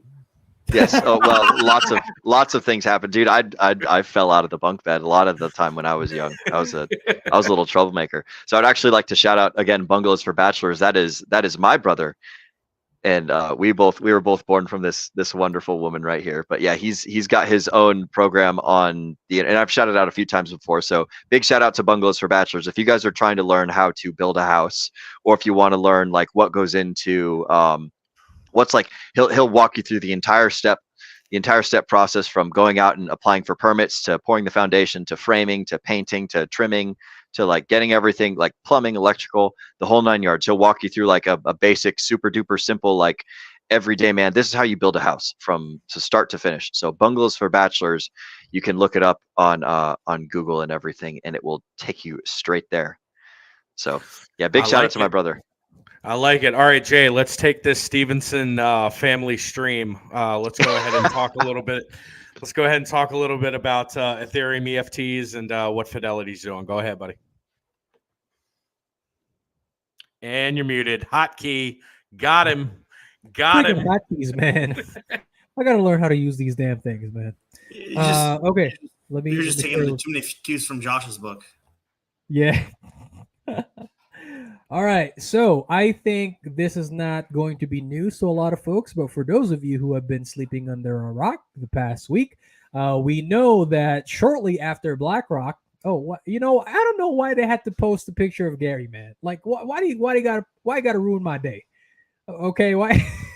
Dude, every time I see Gary, I crack a smile, dude. I can't help but feel happy whenever I see Gary Gensler. It looks like his pupils are fully dilated. It looks like you know what, in the horror movies when people get possessed by the devil and their pupils go fully dilated. That's what he's looking at right here, man. So they go to they're giving us a villain, man. Bro. It's so easy. They're spoon feeding us a villain. They know we don't like him, and so they're going to give us more of this thing that they know we don't like. So we are being manipulated here, but it's wonderful and it's beautiful. Cassie, yes, he is a lizard person. Absolutely. Man. Yeah. I'm sorry to interrupt you, Jay. No worries. I mean, like I was mentioning, it's no surprise that after BlackRock files for their ETFs, shortly right after, we have Fidelity throwing their hat into the ring for their own spot Ethereum ETF.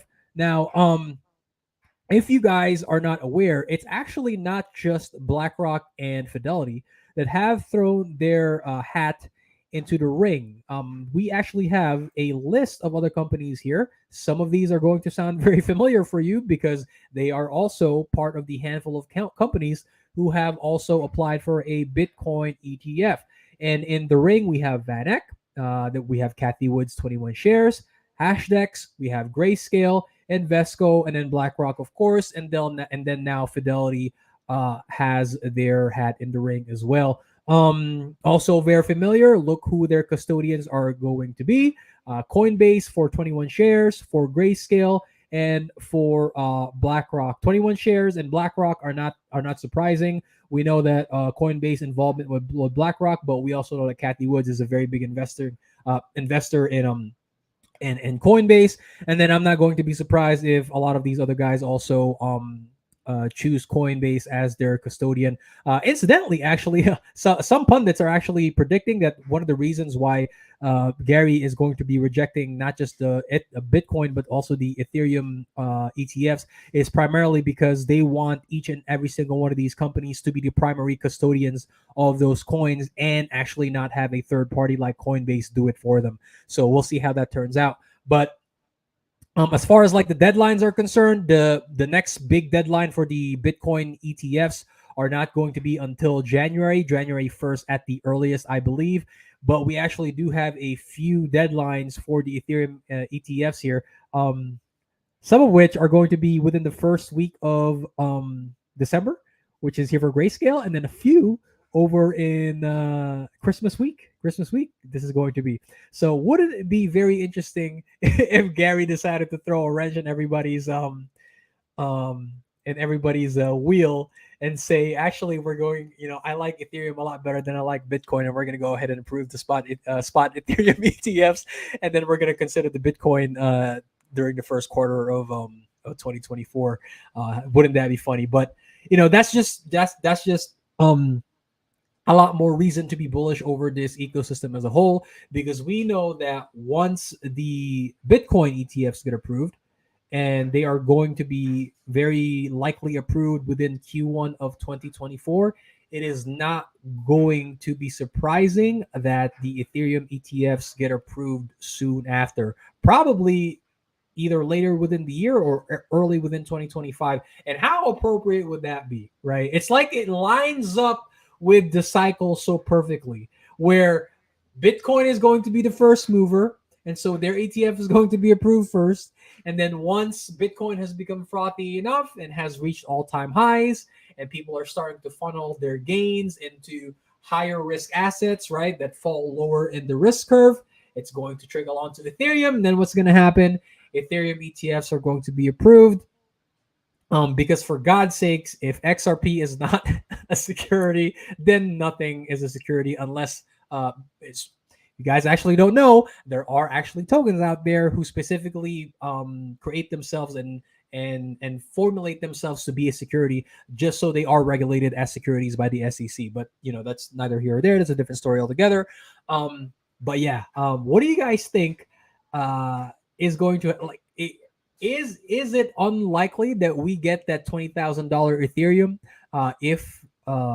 if these ETFs are pushed through right after the Bitcoin ones are? Like, what do you think this does for the market as a whole, man? If this gets approved, I don't think $250,000 Bitcoin is out of the question, man. If both of these get approved in the same cycle, right? Because they're gonna push each other up, right? They're gonna carry each other up. So, what do you guys think? My response is that everything's all just a fucking campfire story. It could go to the moon, it could go to zero. Who knows why? But I definitely see reason to believe that if and when these ETFs get approved, that the price skyrockets, because now you've got institutional money, and like, why wouldn't institutional money start dumping into these things that have a track record of hundreds and thousands of X's, right? Whether it's Bitcoin or Ethereum, or eventually you get a Zen ETF, or you get an XRP ETF, or you get all the ETFs for everybody. We'll have ETFs for frickin' ETHROX or something, right? Once all these ETFs start pouring out and traditional money starts making its way in, then it's like, okay, well, they're going to probably want to buy something. And for them to buy it, the companies have to own it. So it's like, because these are all spot, they're not future. And that's my understanding of the way that these sort of things work. So I am willing to bet that once more people want to buy this thing, because it's now like in the more traditional finance sort of zone, then we see prices skyrocket. And whether that means $20,000 Ethereum or $15,000 Ethereum or $100,000 Ethereum, Hell if I know. But I'm ready. I'm ready whenever the prices do the things that they're going to do. I'm just waiting for them to hit those numbers. I don't care why they hit the numbers, but if they hit the numbers, and I think that they will, then it's like, all right, cool, bada bing, bada boom, step, step, step. And Will, I'm going to take a little sidestep here, and then I want to answer Jay's question. But it seems like your path to wealth and in the way that you want to invest is, hey, I believe in this.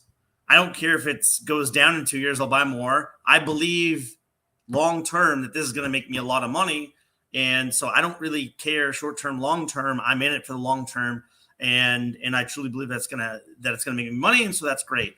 That's correct. Financial advice, but you have this like, hey, I'm not in this for a short, quick gain. I'm in this for the long term to create wealth, right? I'm not trying to make money. I'm trying to create wealth. Those are two big different things. Okay. So I want people to understand that. Now, Jay, to your question, the first thing that I want to say, and remind people, in 2018, when Gary Gensler, Mr. Guzzler, was a professor at MIT, Massachusetts Institute of Technology. Shout out. I don't know why you ever would hire him, but nonetheless, so Harvard's better. He said literally, and I quote, Bitcoin, Ether, Litecoin, Bitcoin Cash. Why didn't I name those four? They're not securities. So in 2018, our friend who's now running the SEC, who's now suing all of these companies, who's not approving these spot ETFs, he literally said, these aren't securities. So I think that, yes, Bitcoin is going to get a spot ETF. I agree that Ethereum is going to get a spot ETF. Okay, these are protocols that are built, they're running, they're not owned by anyone. You're not signing a contract. We talk about the Howey test too much, but you need to continue to understand what it means to be a security. And I don't think that there's any way that they can say that Bitcoin is a security. In fact, we know that's already going to be the case. We're going to get a spot ETF. So that means it's essentially what they're saying is that's now a commodity, right? That can be traded like anything else. Same thing with Ethereum. Ethereum is going to get a spot ETF at some point because it's number two. It's a big dog. They need to start controlling that as well. Now, let me ask you guys a question, Jay. If Ethereum gets a spot ETF and is not a security, what would that mean for a potential blockchain that was forked off the Ethereum blockchain? Does that mean that's 100% not a security too, right? Because it's the exact same code. It's the exact same thing, man. It's a fucking exact same copy. code. It's a carbon copy. Yeah. And so should we not just then start getting an ETF for Pulse Chain? When is the Pulse Chain ETF coming? Bro, can you imagine all of the things that were forked off of Ethereum? It's like they have a free pass, bro. And here's the thing, right? By virtue, when Bitcoin gets the ETF, right, this declared not a security, by virtue, like Litecoin, which is a fork of Bitcoin, is also not a security, right? Because a lot of these things, what does Richard Hart always say? He likes the fact that like Ethereum, for example, is an open source code because people can see it and people can take some inspiration from it, and a lot of times they just copy it, right? But it's like that's one of the benefits from it, right? Because like, look, if Ethereum's not a security, well, yeah, the carbon copy, which was a fork of Ethereum, is most likely not a security either. 24th, guys, November 24th is when the case is supposedly being well, that's when the next big news is supposed to come out, right? So yeah, keep your eye out. Keep your eye out. So what if Richard goes to as these Ethereum ETFs are getting approved? Richard just walks up to the SEC's office and he's like, "Hey, I've got this filing. I want to file for a Pulse Chain ETF. Oh, and by the way, you can go fuck yourself on that the defrauding investors charges and things like that." I don't want to get down a rabbit hole, but imagine Richard Hart takes like 600 million of his dollars and opens his own bank, and then he files for his own ETF. Oh my god, dude, that'd be fun. He is rumored billionaire, so I mean. Now, Jay, you said one other thing. You said, hey, if a Bitcoin ETF gets approved this cycle, which it seems like 99.9% like it's going to happen because the judges have already pretty much told the SEC, like, you have no reason that you have no real reason that you haven't approved this, and you're not telling us any other reason. So you have to approve it. So at some point, the SEC is going to approve Bitcoin ETF, in my opinion. personal opinion. I think the same thing's going to happen for Ethereum. Because Bitcoin spot ETF happens, I think that actually paves the way for the Ethereum spot ETF to happen a lot faster. You know, there's precedent now, right, within the crypto community for something to become a spot ETF. So once precedence takes place, if you can just prove in a close proximity that Ethereum is also not a security, then how do they have anything to hang their hat on that says, I can't approve this of being a spot ETF? It's going to happen much faster, in my opinion. Again, my opinion, Ethereum spot ETF is going to take a much shorter time to approve than the Bitcoin spot ETF. And that's why, because the Bitcoin spot ETF is going to be approved. Again, Bitcoin's still the leader. It's still the first mover. Ethereum's still moving, and it's running on the coattails a little bit. But yes, oh my gosh. I mean, imagine, I didn't really consider an Ethereum spot ETF a year ago. Yes, I thought a Bitcoin spot ETF was going to happen. In fact, it took a little bit longer than I anticipated, but you know, SEC does what SEC thinks is best for the people. They're the cop of the beat, remember?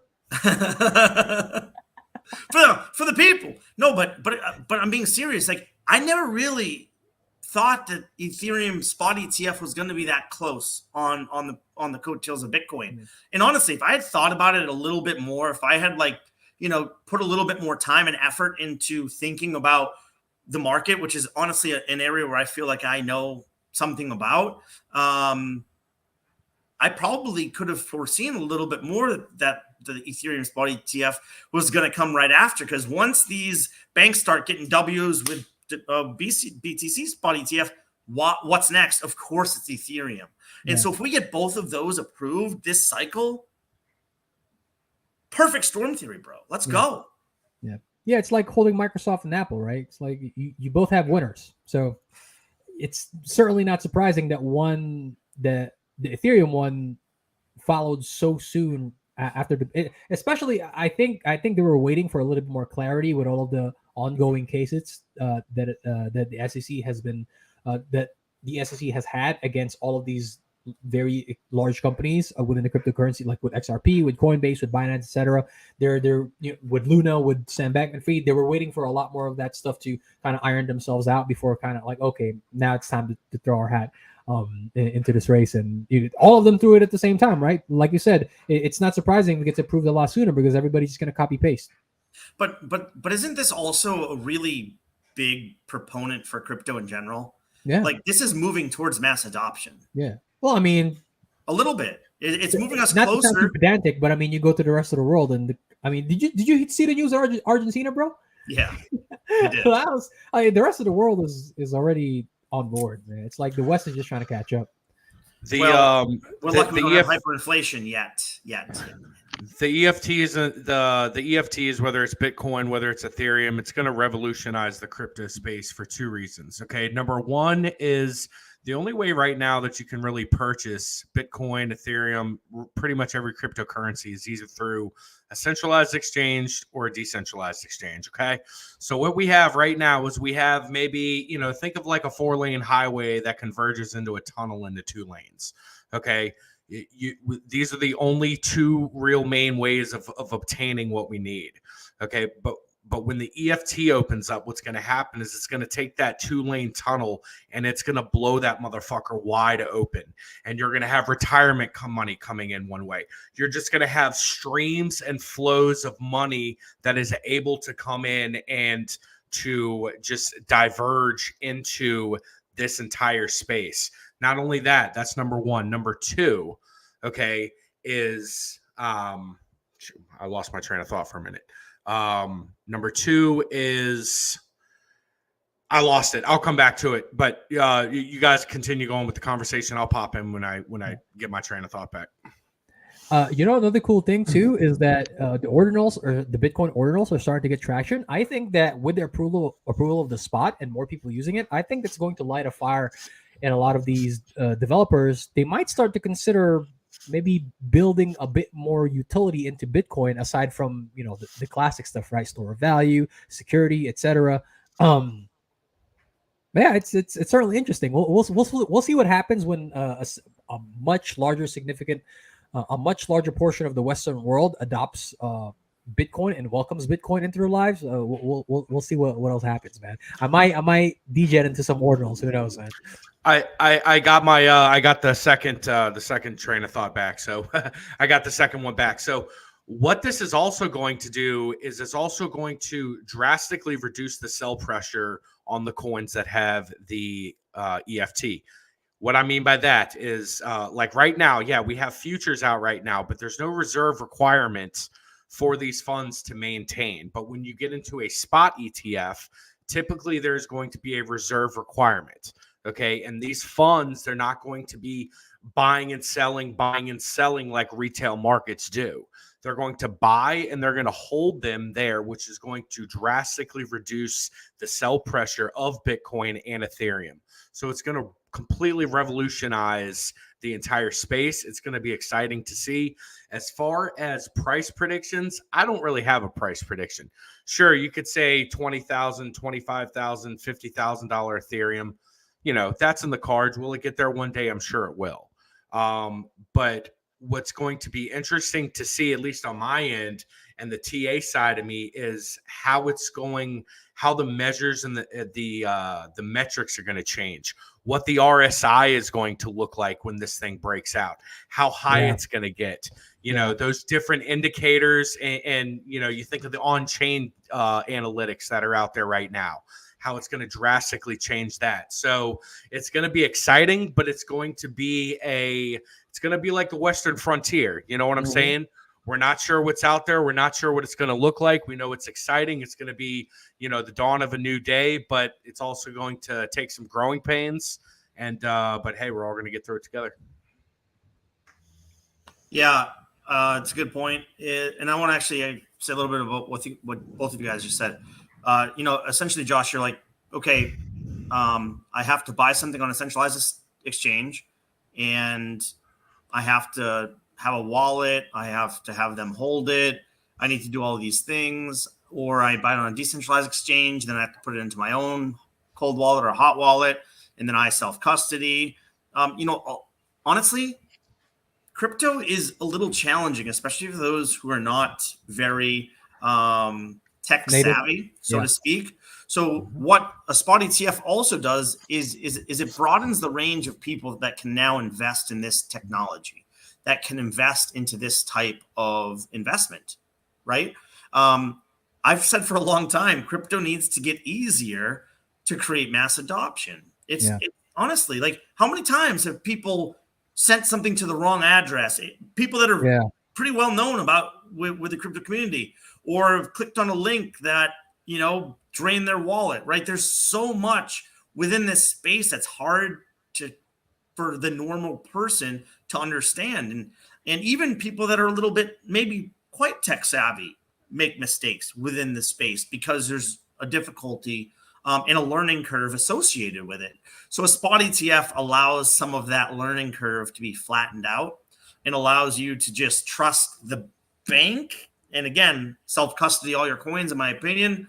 But for those who don't have that savviness, who don't have that understanding, who don't have that trust in themselves, or the will to learn and the will to better themselves. Let's not just say they're not smart enough. They don't have the will potentially to learn, right? To become better. This will open a door for them, right? In that sense. And then Jay, on your side, the ordinals. I actually had said when the ordinals first launched, I was Did you get a Pepe ordinal, bro? Maybe. No, but I was like really big on these ordinals. I was like, these things are going to be worth something someday. So for those of you who don't know, essentially an ordinal is a way that you can create a contract on the Bitcoin network that essentially is like an NFT, right? Essentially, it's just like creating an NFT on the Bitcoin network, which is very unique, right? What utility does Bitcoin have? It has nothing. You can't do anything on it. Well, I have NFTs. I have these little monkeys. These little frogs. Little frogs. I got these little miladies. I got these little penguins. I got a few penguins. I got a few penguins. Got a few penguins myself. Is it like Is it like that ASCII art, you know, where it's like people type in a bunch of stuff on a keyboard and it like makes like an owl or something? Is that what the ordinals are? I don't know No, much about we'll ordinals. send you a link later, bro. Yeah, it's like essentially, Will, just think about like creating an NFT on the Bitcoin blockchain. That's essentially what you're doing. But I was like, when before Pulse Chain launched, I was like, and Jay, you and I had this conversation. We're like, these ordinals could be something in the future. Like, but I had so much of my time focused in other areas that I just didn't have the time to focus on the ordinals early on when I wanted to. That doesn't mean that you've missed the boat because there's nothing going on. Now, I will say, have you looked at the Bitcoin transaction, like the transaction fees on Bitcoin? They've gone through the roof. Yeah. Ordinals have really actually got very popular in the last couple of months. Very popular. It's the nature of NFTs, right? Like what happened to the remember how high the gas fees were when the monkeys Bored Ape. Yeah, when Bored Ape had the release. Take a look. It's just the nature of when NFTs are released and people the network gets extremely congested and fees get very expensive. For some monkeys. For some digital monkeys. Hey man, the floor price on those monkeys are pretty low now, so yeah. And guess what? I still don't want to spend 10 grand on a monkey, even though again it could be worth $1 million in like a year. Yeah. Here's the thing, bro. The only reason why I'm so averse to NFTs, like even with land, right? Illuvium land is probably the only thing I make an exception to, but they're so illiquid. So like let's say they do go up to like $1 million. You have to offload that NFT to somebody who wants to buy it, man. Right. They're so illiquid. That's what gets me very apprehensive about the NFT market, bro. I do not want to get stuck with something that is severely illiquid unless it's real estate, bro. It's like I just don't want to have anything to do with it. Yeah, but Jay, like if NFTs are raising that much in price, you're going to sell it before it comes illiquid because you know the market, right? So. But I understand 100% what you're saying is like you can't fractionalize this, right? I can't sell a fraction of my NFT. I have to sell the whole thing or nothing. Someone has to buy my one NFT or my 3 NFTs if you're going by the rule of threes, right? Yeah. I don't think people have 3 Bored Ape yacht clubs unless they were the creators or one of the early investors. But nonetheless, right? Like, how do I in fact maybe this week when I talk to this Mike Cardano dev who's invited me to lunch, he's created a platform to tokenize everything in the real world, tokenize real world assets. And it's built and it's ready to go on the Cardano blockchain. So I'm very curious to see it. He's going to show me the whole platform. He's going to show me how it works. And I'm going to maybe give him some advice from a business standpoint because he doesn't know how to bring that to market. But nonetheless, tokenization, we're talking about tokenization and NFTs are on a blockchain and there's no tokenization, right? So like, it's very interesting. Like, it's like, wait, but isn't that what you're supposed to be? So there's something. So NFTs aren't just like, pictures of things that can be sold. There's also like utility within like the same technologies of NFTs. Like my favorite example to bring up is HSIs. So it's if you want to stake your Hex, right? You don't ever have to sell your HSI. It's an NFT. It's a wrapped contract, a wrapped CD that you can send from wallet to wallet. So that way you don't have to like worry about like, oh snap, I got to keep this like one set of seed phrases protected for 15 fucking years if I do a Quattro Cinco stake, right? You can stake Hex, wrap it in or when you go to stake Hex, you could do it as an HSI or a soon to be HMI if Alex does the thing that he's talking about here. You stake your Hex as a wrapped contract as an NFT, and then you can sell that NFT on OpenSea or on whatever NFT market, or you can send it from wallet to wallet, and then you have a thing that is like an NFT, or like you can auction off your HSI, receive some ICOSA, right? And then you can sell your ICOSA, you could do whatever. And then the people on the HSI auction block, they can buy your wrapped Hex stake, your Quattro Cinco, like burned mined Hex. They can buy that promise from you or from the open market, and then they can own it, right? So it's not necessarily like selling pictures of monkeys and JPEGs and things, or like there's also like the company in Wyoming. This is something. So when we went on Crypto Coffee's stream earlier a while back, me and Tracker and Zenith, we were talking to Coffee about basically the same sort of thing. Is like there's a company in Wyoming that is tokenizing real estate, and then not only that, there's also like musicians. Like I'm gonna give a big shout out to Avenged Sevenfold. They've tokenized their concert tickets. So the way that you get into a concert, for Avenged Sevenfold is you show them your NFT, right? Or you provide the digital receipt, right? You do the blockchain checker, whatever the hell they're going to do, right? You generate some sort of QR code, similar to how we got into the Cardano conference, right? We generated NFTs as a QR code, and that's how we got into the Cardano conference. So it's like NFTs have so much more use case than just being like cool little digital receipts that we can sell here and there online. It's like there's so much use case, and it's like I'm curious to see if Bitcoin's going to do something similar with their ordinals as Ethereum's done with NFTs. And I wonder what the hell the future's got, you know, and shout out, I think Mintra, if I'm not mistaken, Mintra just launched on Pulse Chain. Yeah. So now Pulse Chain has NFTs. So it's like there's non-fungible tokens all over the ecosystems, all over everywhere, and all sorts of use cases are being developed. And so it's like, it's interesting to see what kind of tools like these devs can use to make bigger, cooler, better tools that, you know, maybe people are just selling left and right, but like, hey, what if I want to like take this tool and I want to like build something with it, or I want to like go do something or improve the world or whatever.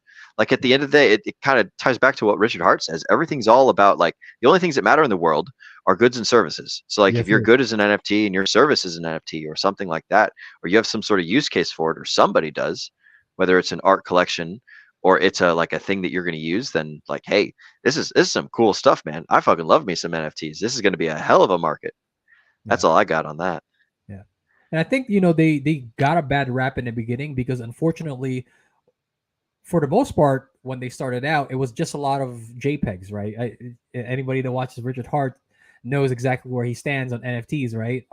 He doesn't think very too highly of them. But like you said, Will, you pointed it out correctly that yes, a lot the NFTs nowadays have a lot more utility, right? You spoke about the HSIs. That's one good example where you could tokenize your hex stakes, and actually a lot of people gift them to folks, right? We spoke about Illuvium land earlier, where okay, well, let's say you do have an illiquid piece of land and you can't offload it at the top of the bull market.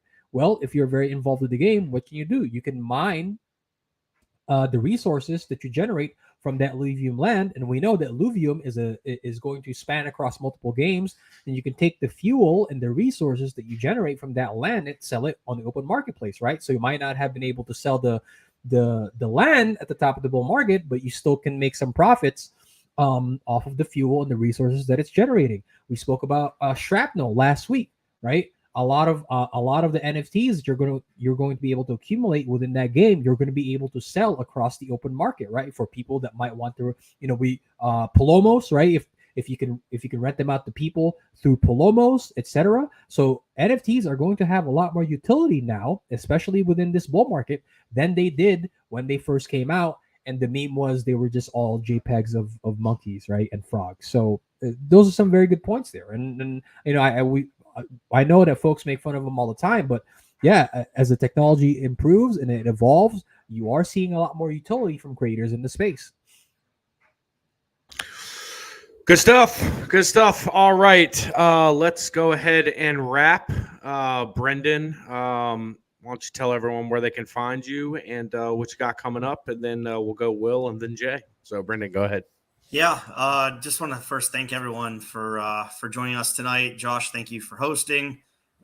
Jay, Will, great content tonight.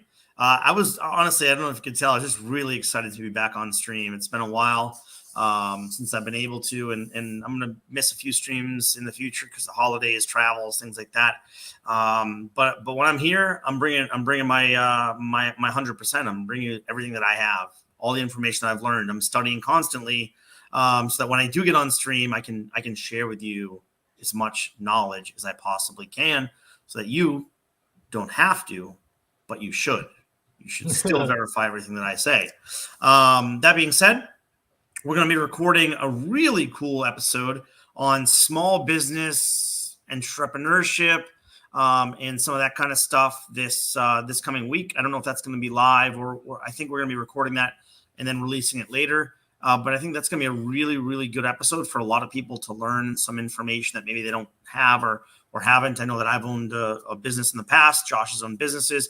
Will works for a small business, so he understands that part of it.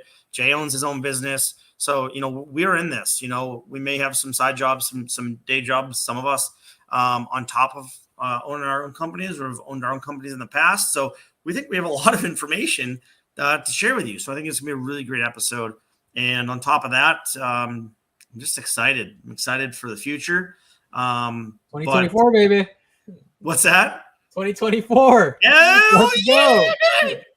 Honestly, like people are talking about 2025, bro. I'm excited for 2024. Yes, It's sir. gonna be a good year. It's It'll be a gonna good year. be a good year. I like it. Well, All right, Will, what you got?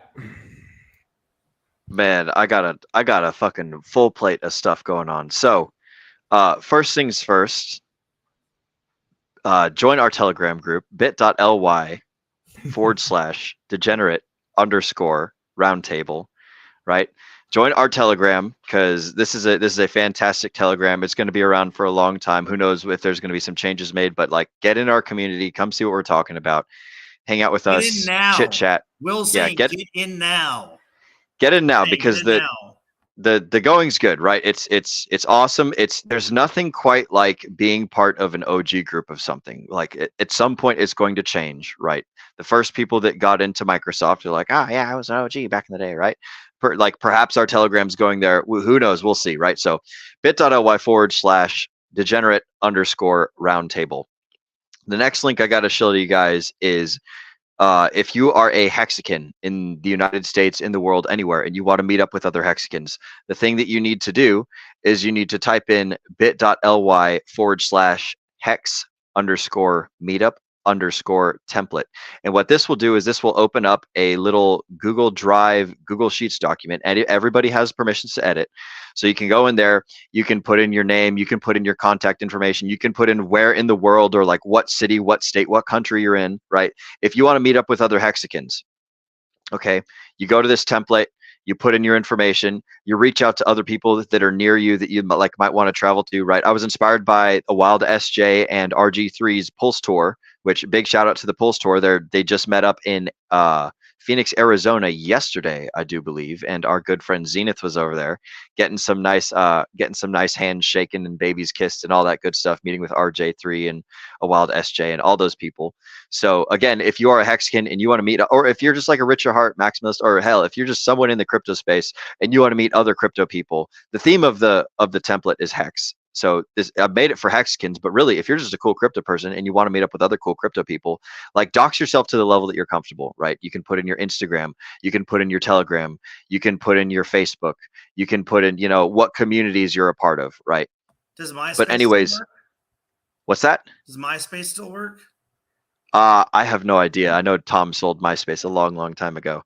You can, if you want to add in a whole new column and put in stuff, just try and stick with the template as it exists. So that way it's not like constantly changing stuff. At some point, I'm eventually going to create a Telegram system with Telegram rooms, like organized by country and then, state or region or something along those lines. And people can just join up in the Telegrams and then like organize their own IRL meetups from there if they want to. I'm traveling around the States all the time. I'm in Texas right now. So if anybody from our community is in Texas and you want to reach out to me, like feel free. My Telegram is down in the description below. You can go to Linktree/Will Stevenson and find all the things that I'm working on that subject. In addition to this podcast and in addition to this Hexican thing, I started a podcast with my brother called Brothers Two of Them. You can look them up on YouTube. We did our first episode this morning and we created the YouTube like while we were on the call. So it was fantastic. We talk about like intersectional dynamics and things, but I'm starting to branch out from other than just Degenerate Roundtables. So if you want to hear me run my mouth talking about like how men and women interact with each other and like some philosophy and stuff, it's Brothers Two of Them podcast on YouTube. And you can also find that in my link tree down below in my description. That's all I got going on. Hexican Meetup, join our Telegram. And I'm doing another podcast with my brother. Mr. J, what do you got going on, bro?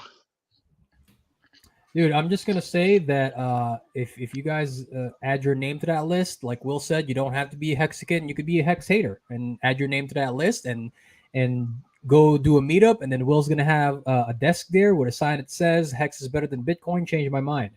But as always, thank you guys for joining us. We know that time is your most valuable asset, so we do appreciate that you spend a bit of that time here with us.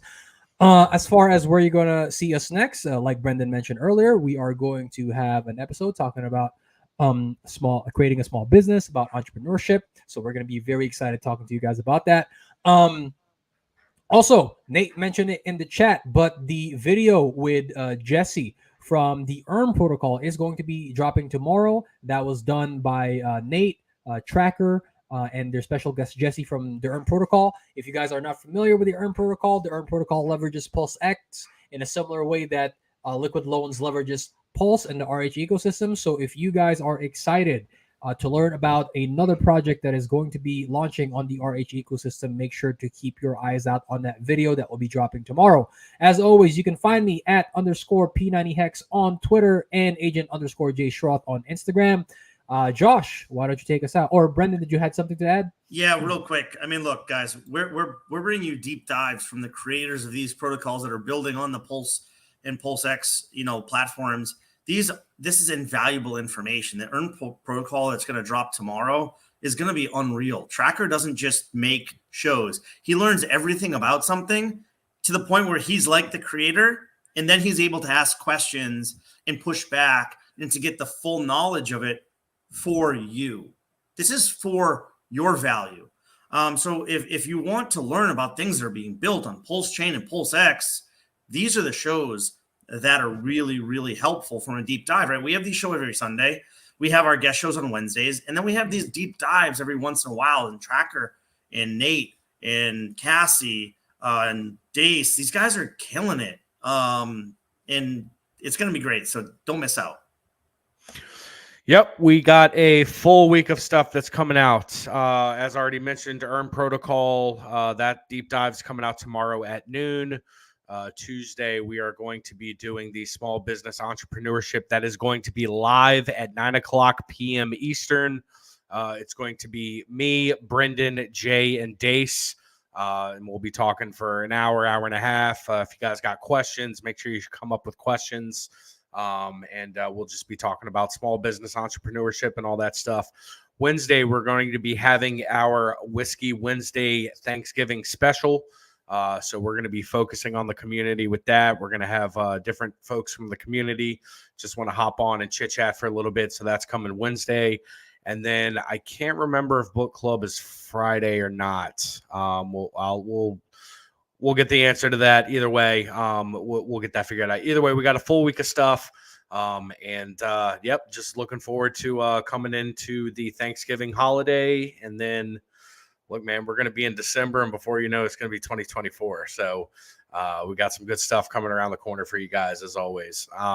So you guys can find me on Twitter. You guys can find me at Chocolate Taints. That is my Twitter panel. I want to thank you guys so much for giving up your time tonight, just giving your insights. It's awesome to see the progression. Sniper just sent me a DM. Actually, I don't know if it was a DM or I don't know if it was to the community channel, but just the progression and just how much just the improvement and just how much effort you guys are putting in, and the knowledge is growing, and just your ability to communicate is improving as well. So it's awesome to see. Definitely keep that up. To everybody that's watching us live, we thank you guys so much for watching us live. If you guys are checking us on the replay, make sure you hit that notification bell. Make sure you're subbed. Hit that notification bell. You guys will be able to find us back here live on Tuesday, and you will have that notification for the premiere tomorrow for the ERM protocol. So with that being said, we want to wish everyone a good night, and we will see you guys back here at 9:00 p.m. live on Tuesday for our next show. Y'all have a good night.